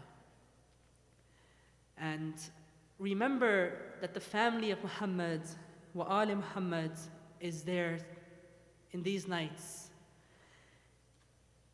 thirsty, crying. All you hear throughout the land of Karbala is the cries of Atshan, Atshan, I'm thirsty, I'm thirsty. Let's take our hearts there and send our salams to Imam Hussain alayhi salam. Assalamu alayka ya Aba Abdullah wa ala arwah allati hallat bifina'ik. Peace be upon you, Ya Aba Abdullah, and upon all the souls that were gathered with you. Tonight we remember the young daughter, Imam Hussain, Sakina. History has shown us that Sakina was one of the greatest tests for Imam Hussain. For everyone who has a young daughter or a sister or any young girl in their house, they understand the pain that it happens when you lose a young daughter. She was the innocent child and the granddaughter of Rasulullah and Imam Ali alayhi salam, a beautiful child full of joy. And what did the ummah do to the granddaughter of Rasulullah? I ask you again, she suffered like no child should suffer from her thirst. And all we hear on the nights of the 10th of Ashura and leading up to Ashura, the tents would hear, Achana, Ya Baba, Ana Atshan. Oh Father, I am thirsty. Ya Ammu Abbas, oh my Uncle Abbas, please give me some water, for I am thirsty. Her Uncle Abbas tried to answer her call. He went out to the battlefield. And what happened? She waited and she told the young children that my uncle is there, Ammu Abbas is there, he's going to bring me back water, do not worry. But what did Sakina, what did she get? She saw nothing but the body of Abbas had returned without his arms. Ya Sakina, sallallahu alayka ya Abu Fadl al-Abbas.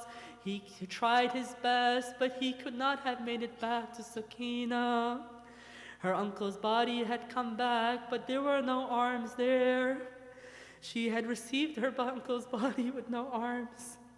Then she had seen her young brother, Ali Asghar, shot with an arrow, died thirsty.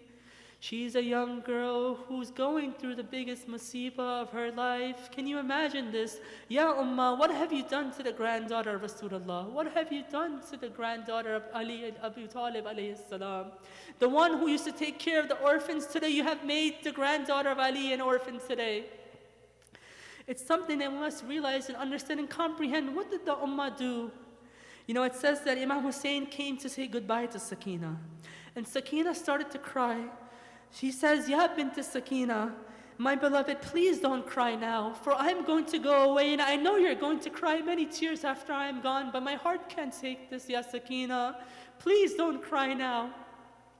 And it says that before Imam Hussein alayhi salam, he went to battle, there was a cry being heard from the tent, Ya Baba, please don't go away, Ya Baba, Ya Bata, please don't go. Imam Hussein alayhi salam, he heard this cry from his young daughter Sakina. He went back to the tent, and it says that, she says a very beautiful, sad line, that's something that breaks the hearts of anyone who recites this maqtal. She says that, Ya Baba, you're going to go to this battlefield, please put your hand on my head one last time. Because after this battle, I'm going to become an orphan, and there'll be no one here to put their hand on my head after this, Ya Abu Abdullah.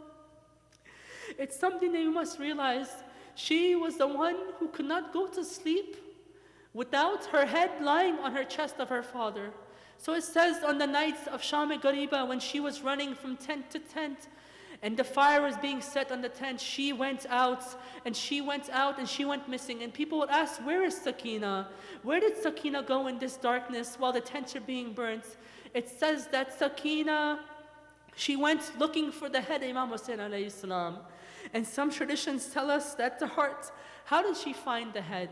It says that Imam Hussein alayhi salam, his head was crying, and it was crying out, Ilayya, Ilayya, ya bunayya, ya Sakina, come towards me, I'm here, ya Sakina.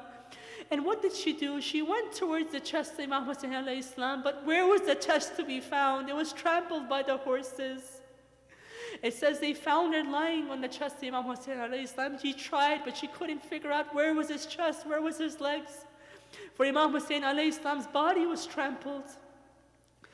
And it says that, the next tradition says she began running in the wilderness. And that tradition is one of the most heartbreaking traditions. It says that one of the people, the narrators who was there, come towards her. It says that, yo, young girl, where are you running? She says, I'm running towards my father's body. And he says that, she told him, did you not hear the verse in the Quran where it says, take care of the orphans? The man said, yes, I did. She says, please, then take care, leave me alone and do not torture me like they have done to me already. But I want you to do one thing for me. I want you to show me and point me towards Najaf, because I heard my grandfather Ali is buried in Najaf. please point me towards Najaf. It says that Sakina was running towards Najaf and saying, Ya Jaddi, Ya Ali, look what they have done to your family. Look what they have done to the orphans. They have made your family orphans. The orphans that you had told the people to take care of, we are one of them now. Ya Jaddi, Ya Jaddi. Inna Allah wa inna ilayhi raji'un. Assalamu, everybody, Assalamu ala al-Hussein wa ala Ali ibn al-Hussein wa ala awlad al-Hussein wa ala ashab al-Hussein. I ask Allah to grant us the shifa of Imam Hussein alayhi salam and Ali Muhammad, and to make us steadfast and loyal in the path of Amir al-Mu'mineen. I ask Allah to grant us shifa with these tears that we shed tonight, to grant all our wishes tonight, and to make all of our love and heal all of our loved ones and marhumin in the world today, and all those who have passed away, especially for those who sponsored this majlis here today. And ask all of us to keep us steadfast and make us amongst the companions, Imam Sahib al-Asri wa Zaman, Ajra Ta'ala, Fraja Sharif. And with this, I end this with a salawat in Surah Al-Fatiha. Allahumma salli ala Muhammad wa ali Muhammad. Allahumma salli ala Muhammad wa ali Muhammad.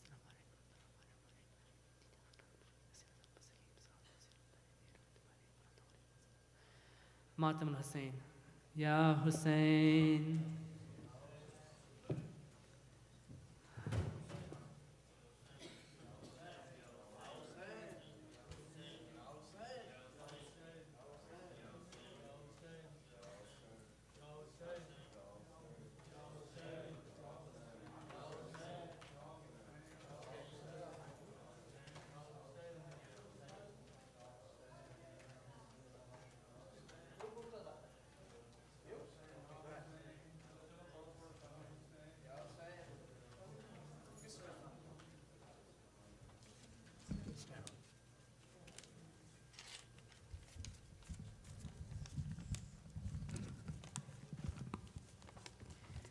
Hussein, Hussein, Hussein, Hussein, Hussein, Hussein. The earth trembled, the skies blackened. The earth trembled, the skies blackened.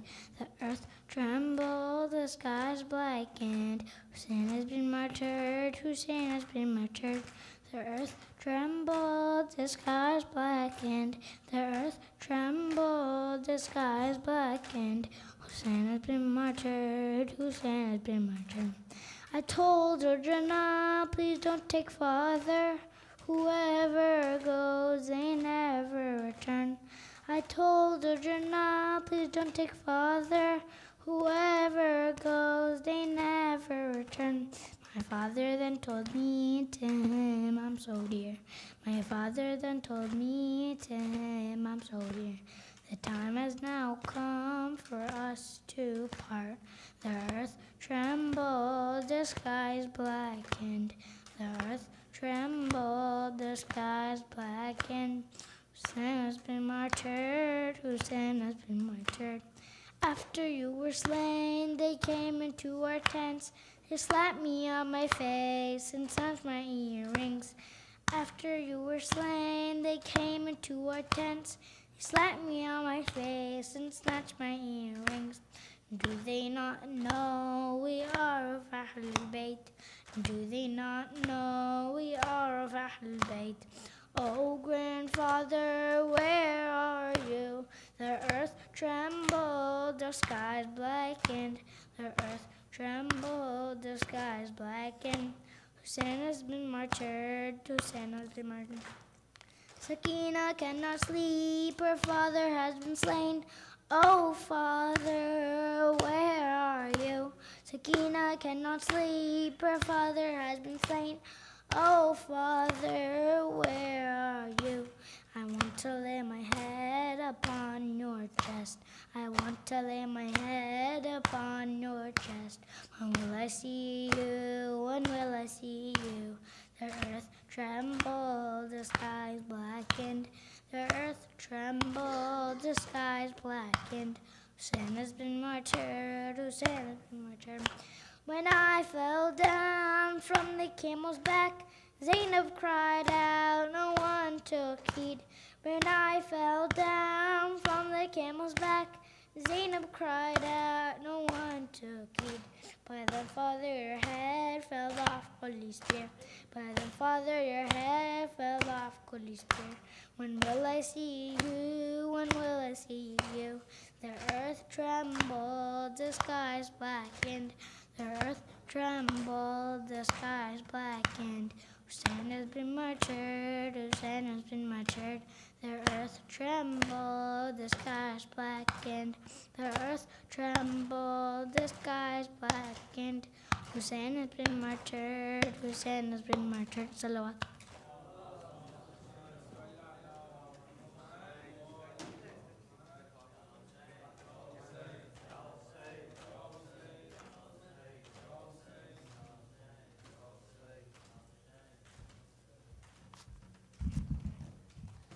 زوجنا ہے زوجنا میرا بچہ ہے کہاں میرا بچہ ہے کہاں کوئی خاتون جنا یعنی شبیر کی ماں میرا بچہ ہے کہاں زوجنا ہے زوجنا میرا بچہ ہے کہاں میرا بچہ ہے کہاں لے گیا گھر سے ایک پیاسے کو رب کے محبوب کے نواسے کو چھوڑ کر آ گیا لائنوں میں غمزدہ ماں کہ تم اثاثے کو ڈھونڈنے جاؤں سے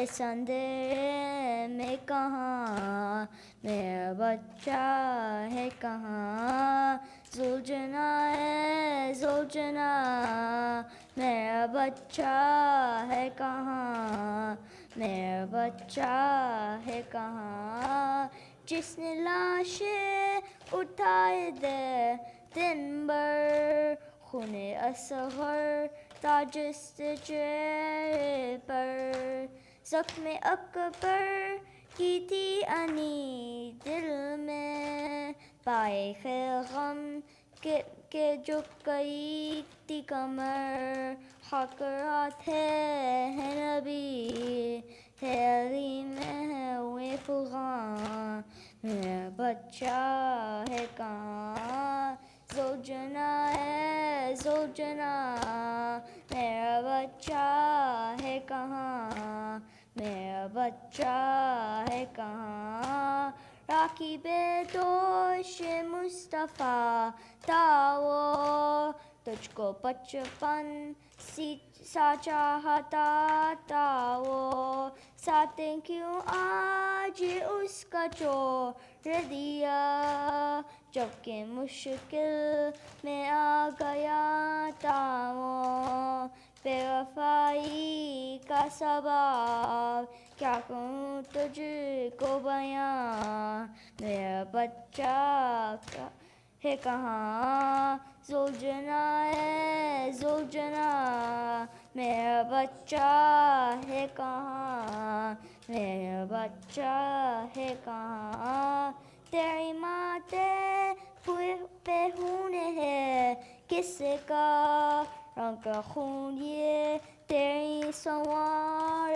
کتا ہے میری شیر کی مہک اس میں کا پتہ ہے علم سے دل میرا کوئی خاتون خاموش ہے کیوں تیرے آنسو ہے رواں میرا بچہ ہے کہاں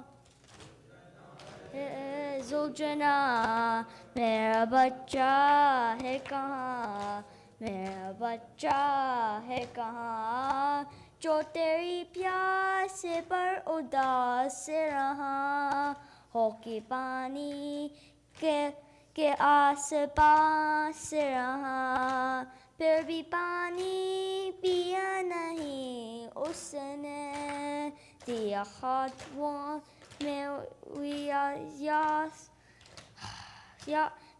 یاس رہا، خشک تھا اس کا گلا، خوش تھی اس کی زبان، میرا بچہ ہے کہاں؟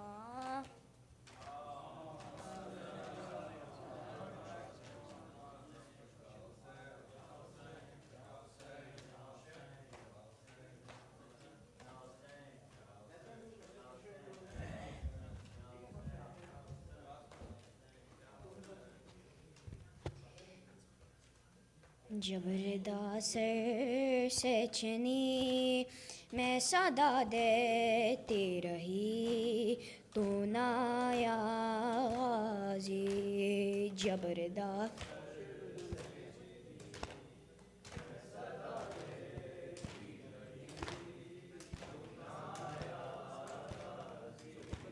آل عمران نے کہا اور زندہ نے کہا، لے بہن قید ہوئی تو نہ آیا غازی، جب ردا سر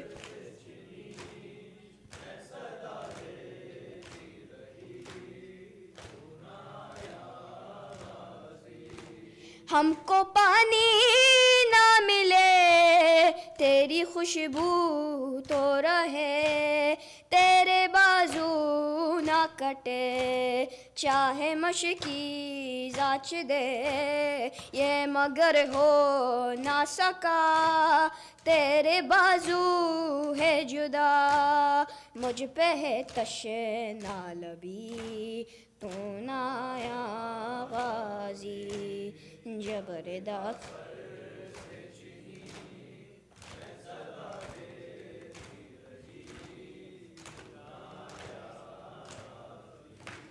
دھوپ میں تو تھا شجر، تجھ سے آباد تھگر ہے برہنا میرا سر، کیا نہیں تجھ کو خبر اے علمدار وفا، اس بہن کو باخدا تجھ سے دارستی بڑی تو نہ آیا غازی،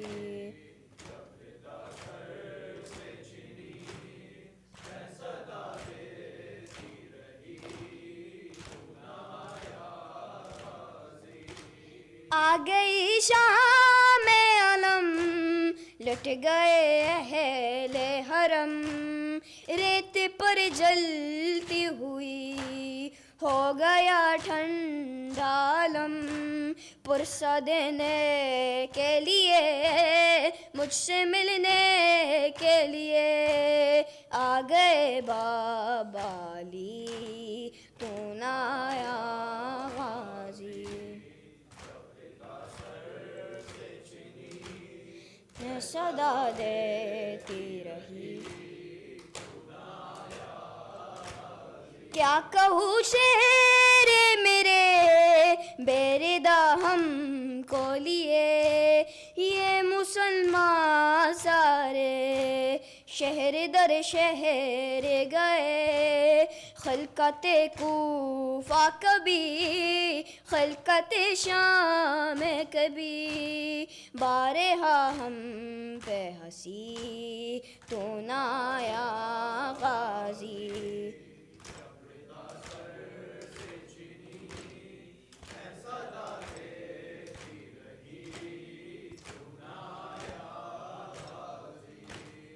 کتنی بے باتی بہن اے شہنشاہ وفا، نام لے لے کے میرا جب یہ ظالم میں نے کہا، ناز تھا جس پہ تجھے اب بلاؤ نہ اسے، اور میں روتی رہی تو نہ آیا غازی،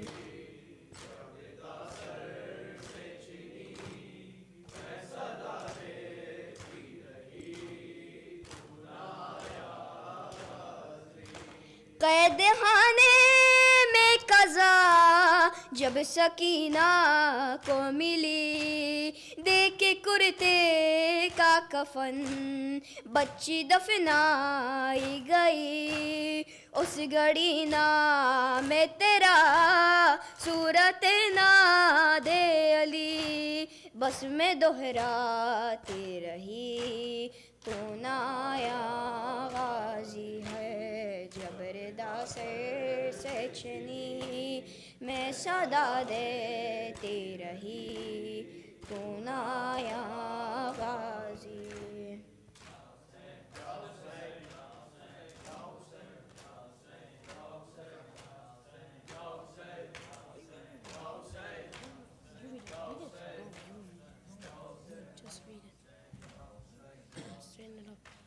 یا حسین یا حسین مولا حق امام یا حسن یا حسین، مولا حق امام یا حسن یا حسین یا حسین یا حسین، مولا حق امام یا حسن یا حسین یا حسین.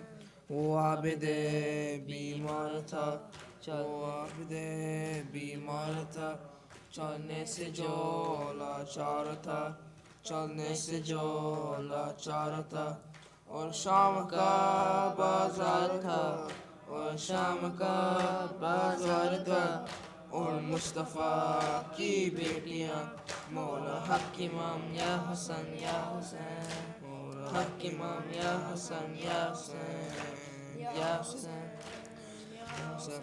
شبیر کی وہ لاڈلی، شبیر کی وہ لاڈلی، سینے پہ جو شاہ کے پلی، سینے پہ جو شاہ کے پلی، جس کی ابا بن میں جلی، جس کی ابا بن میں جلی، منہ پر تماچوں کے نشان مولا حق امام یا حسن یا حسین، مولا حق امام یا حسن یا حسین یا حسین یا حسین. وہ عابد بیمار تھا، وہ عابد بیمار تھا، چلنے سے جو لاچار تھا، چلنے سے جو لاچار تھا، اور شام کا بازار تھا، اور شام کا بازار تھا، اور مصطفیٰ کی بیٹیاں مولا حق امام یا حسن یا حسین، مولا حق امام یا حسن یا حسین یا حسین یا حسین. شبیر کی وہ لاڈلی، شبیر کی وہ لاڈلی، سینے پہ جو شاہ کے پلی، سینے پہ جو شاہ کے پلی، جس کی ابا بن میں جلی، جس کی ابا بن میں جلی، منہ پر تماچوں کے نشان مولا حق امام یا حسن یا حسین، مولا حق امام یا حسن یا حسین یا حسین یا حسین.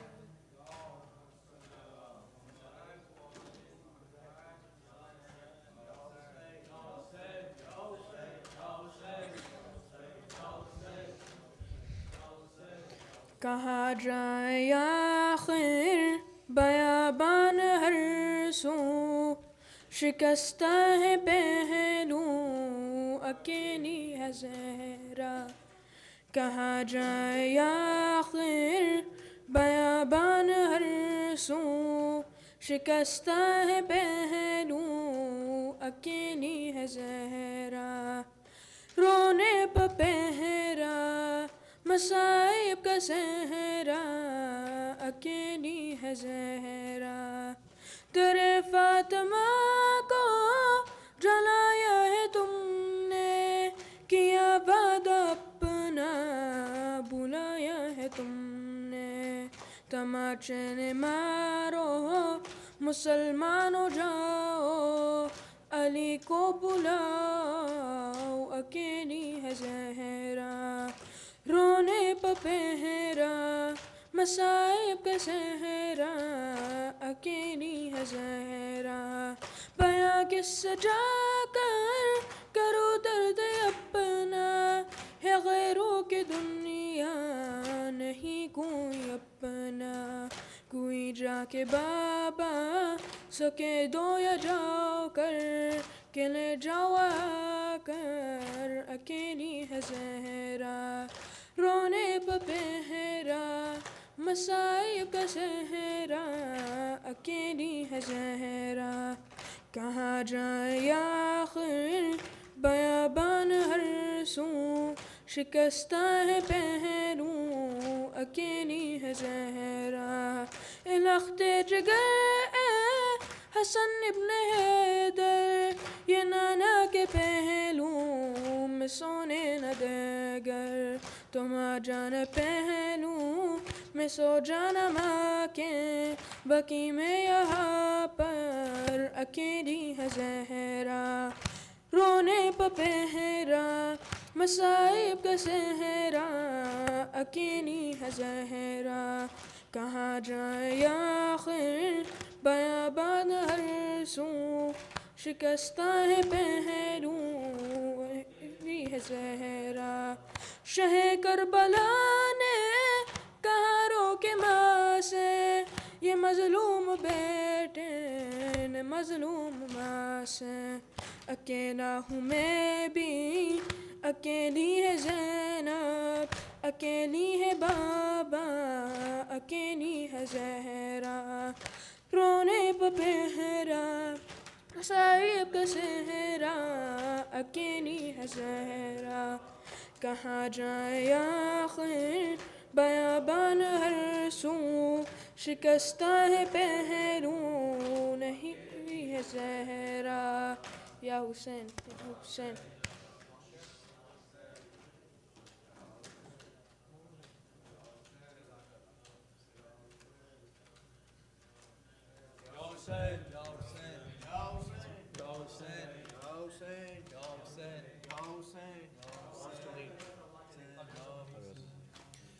زندہ میں نہیں آتی کیوں تازہ ہوا بھیا، زندہ میں نہیں آتی کیوں تازہ ہوا بھیا، زندہ میں نہیں آتی کیوں تازہ ہوا بھیا، زندہ میں نہیں آتی کیوں تازہ ہوا بھیا، سجاد سکینہ کو سجاد سکینہ کو مرنے سے بچا بھیا، زندہ میں نہیں آتی کیوں تازہ ہوا بھیا، زندہ میں نہیں آتی کیوں تازہ ہوا بھیا،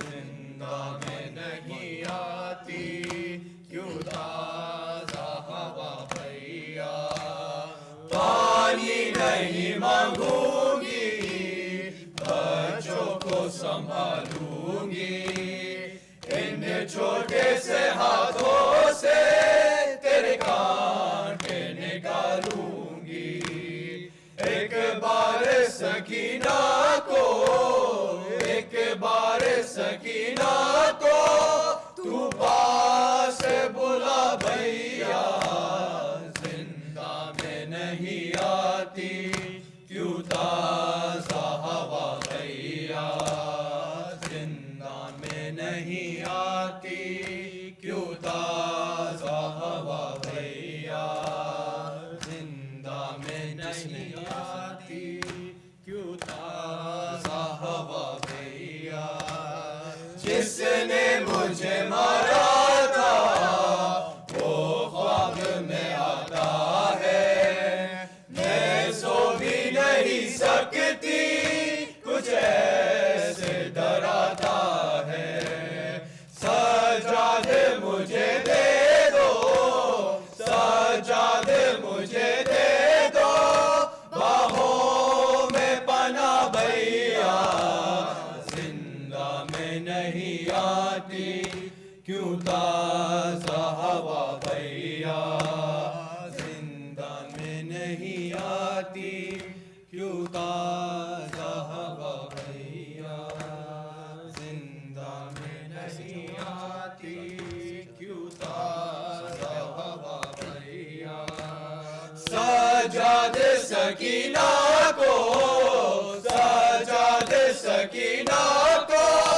مرنے سے بچا بھیا زندہ میں نہیں آتی کیوں تازہ ہوا بھیا زندہ میں نہیں آتی کیوں تازہ ہوا بھیا زندہ میں نہیں آتی کیوں تازہ ہوا بھیا جیتی تھی امامت کے میں پاک سویروں میں اب میری گزرتی ہے زندان کے اندھیروں میں اس وقت بھی رسی میں اس وقت بھی رسی میں ہے میرا گلا بھیا زندہ میں نہیں آتی کیوں تازہ ہوا بھیا زندہ میں نہیں آتی کیوں تازہ ہوا بھیا زندہ میں نہیں آتی کیوں تازہ ہوا بھیا دیواروں سے زندہ کی پکڑا کے میں گرتی ہوں تیرے دیر تلک بھیا تنہائی میں سے سکتی ہوں آرے دیکھ بستر سے آرے دیکھ بستر سے بہنا کو اٹھا بھیا زندہ میں نہیں آتی کیوں تازہ ہوا بھیا زندہ میں نہیں آتی کیوں تازہ ہوا بھیا زندہ میں نہیں آتی کیوں تازہ ہوا بھیا سجاد سکینہ کو سجاد سکینہ کو مرنے سے بچا بھیا زندہ میں نہیں آتی کیوں تازہ ہوا بھیا زندہ میں نہیں آتی کیوں تازہ ہوا بھیا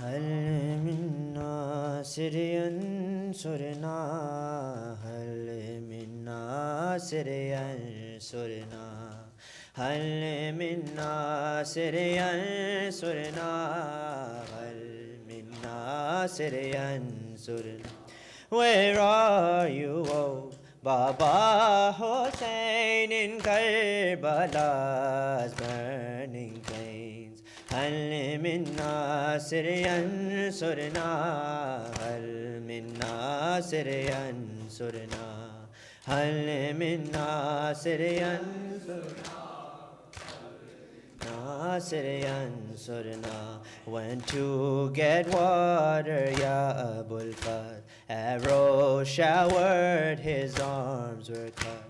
Where is Abbas? Where is Damashq in Karbala's burning plains? هل من ناصر ينصرنا هل من ناصر ينصرنا هل من ناصر ينصرنا Husayn Asghar was sacrificed. His blood couldn't touch the ground nor sky. 7 steps back, 7 forward in Karbala's burning plains. هل من ناصر ينصرنا هل من ناصر ينصرنا هل من ناصر ينصرنا Surna. The tents were burnt, the children cried. Scarves were ripped off, no help in sight. What happened, Ya Aba Abdillah, in Karbala's burning plains? هل من ناصر ينصرنا هل من ناصر ينصرنا هل من ناصر ينصرنا. When the Imam was in sujood, Shimmer was to inflict this wound. Ya ayyatuha an-nafsul mutma'inna in Karbala's burning plains. Hal min nasir yansurna, hal min nasir yansurna, hal min nasir yansurna. So young Sakina all alone, father's chest wasn't there to sleep on. Tortured, wailing for her father in Karbala's burning plains. Hal min nasir yansurna, hal min nasir yansurna, hal min nasir yansurna. Where are you, oh Baba Hussein, in Karbala's burning plains? Hal min nasir yansurna, hal min. Bar Muhammad wa Muhammad salawat.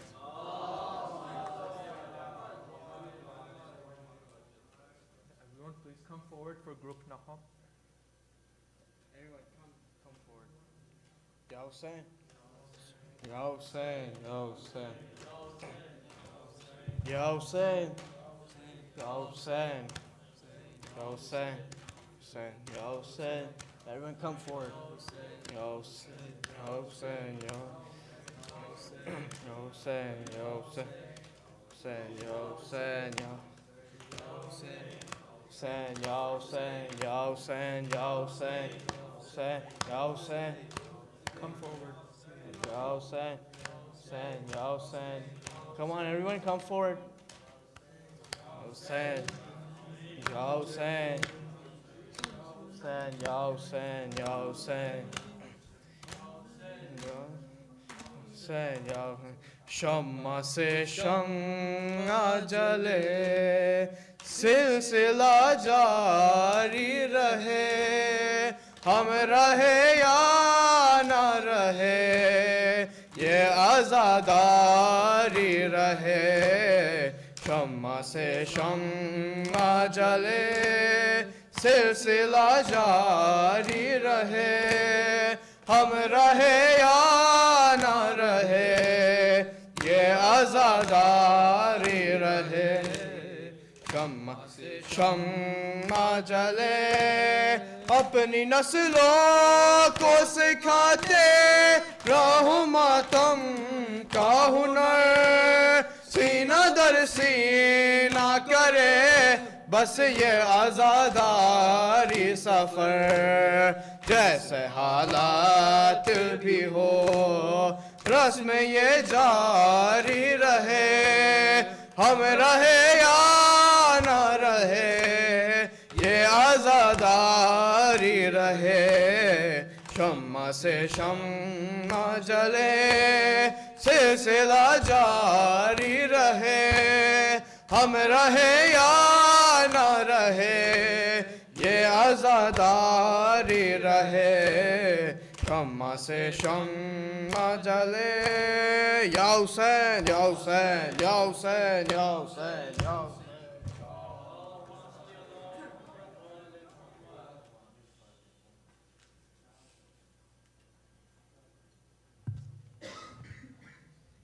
اعوذ باللہ من الشیطان الرجیم بسم اللہ الرحمن الرحیم السلام علیکہ یا رسول اللہ یا محمد ابن عبداللہ السلام علیکہ یا امیر المومنین یا علی ابن ابی طالب السلام علیکہ یا خدیجۃ الکبریٰ السلام علیکہ یا فاطمۃ الزہرا سید نساء العالمین السلام علیکہ یا حسن ابن علی المجتبی السلام عليك يا أبا عبد الله يا حسين بن علي الشهيد بكربلاء. السلام عليك يا علي بن حسين زين العابدين. السلام عليك يا محمد بن علي الباكر. السلام عليك يا جعفر بن محمد الصادق. السلام عليك يا موسى بن جعفر الكاظم. السلام عليك يا علي بن موسى الرضا. السلام عليك يا محمد بن علي الجواد. السلام عليك يا علي بن محمد الحادي. السلام عليك يا حسن بن علي العسكري. السلام عليك يا حجة بن الحسن يا صاحب الزمان. السلام عليك يا شريكة القرآن. السلام عليك يا كعبة الإيمان. السلام عليك يا إمام الإنس والجان. السلام عليك جميعا ورحمة الله وبركاته.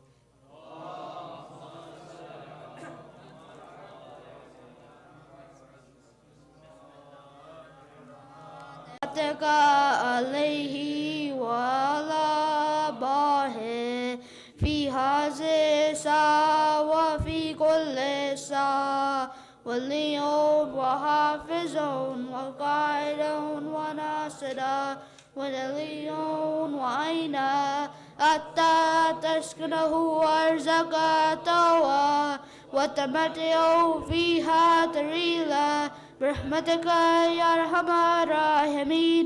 نعرہ حیدری.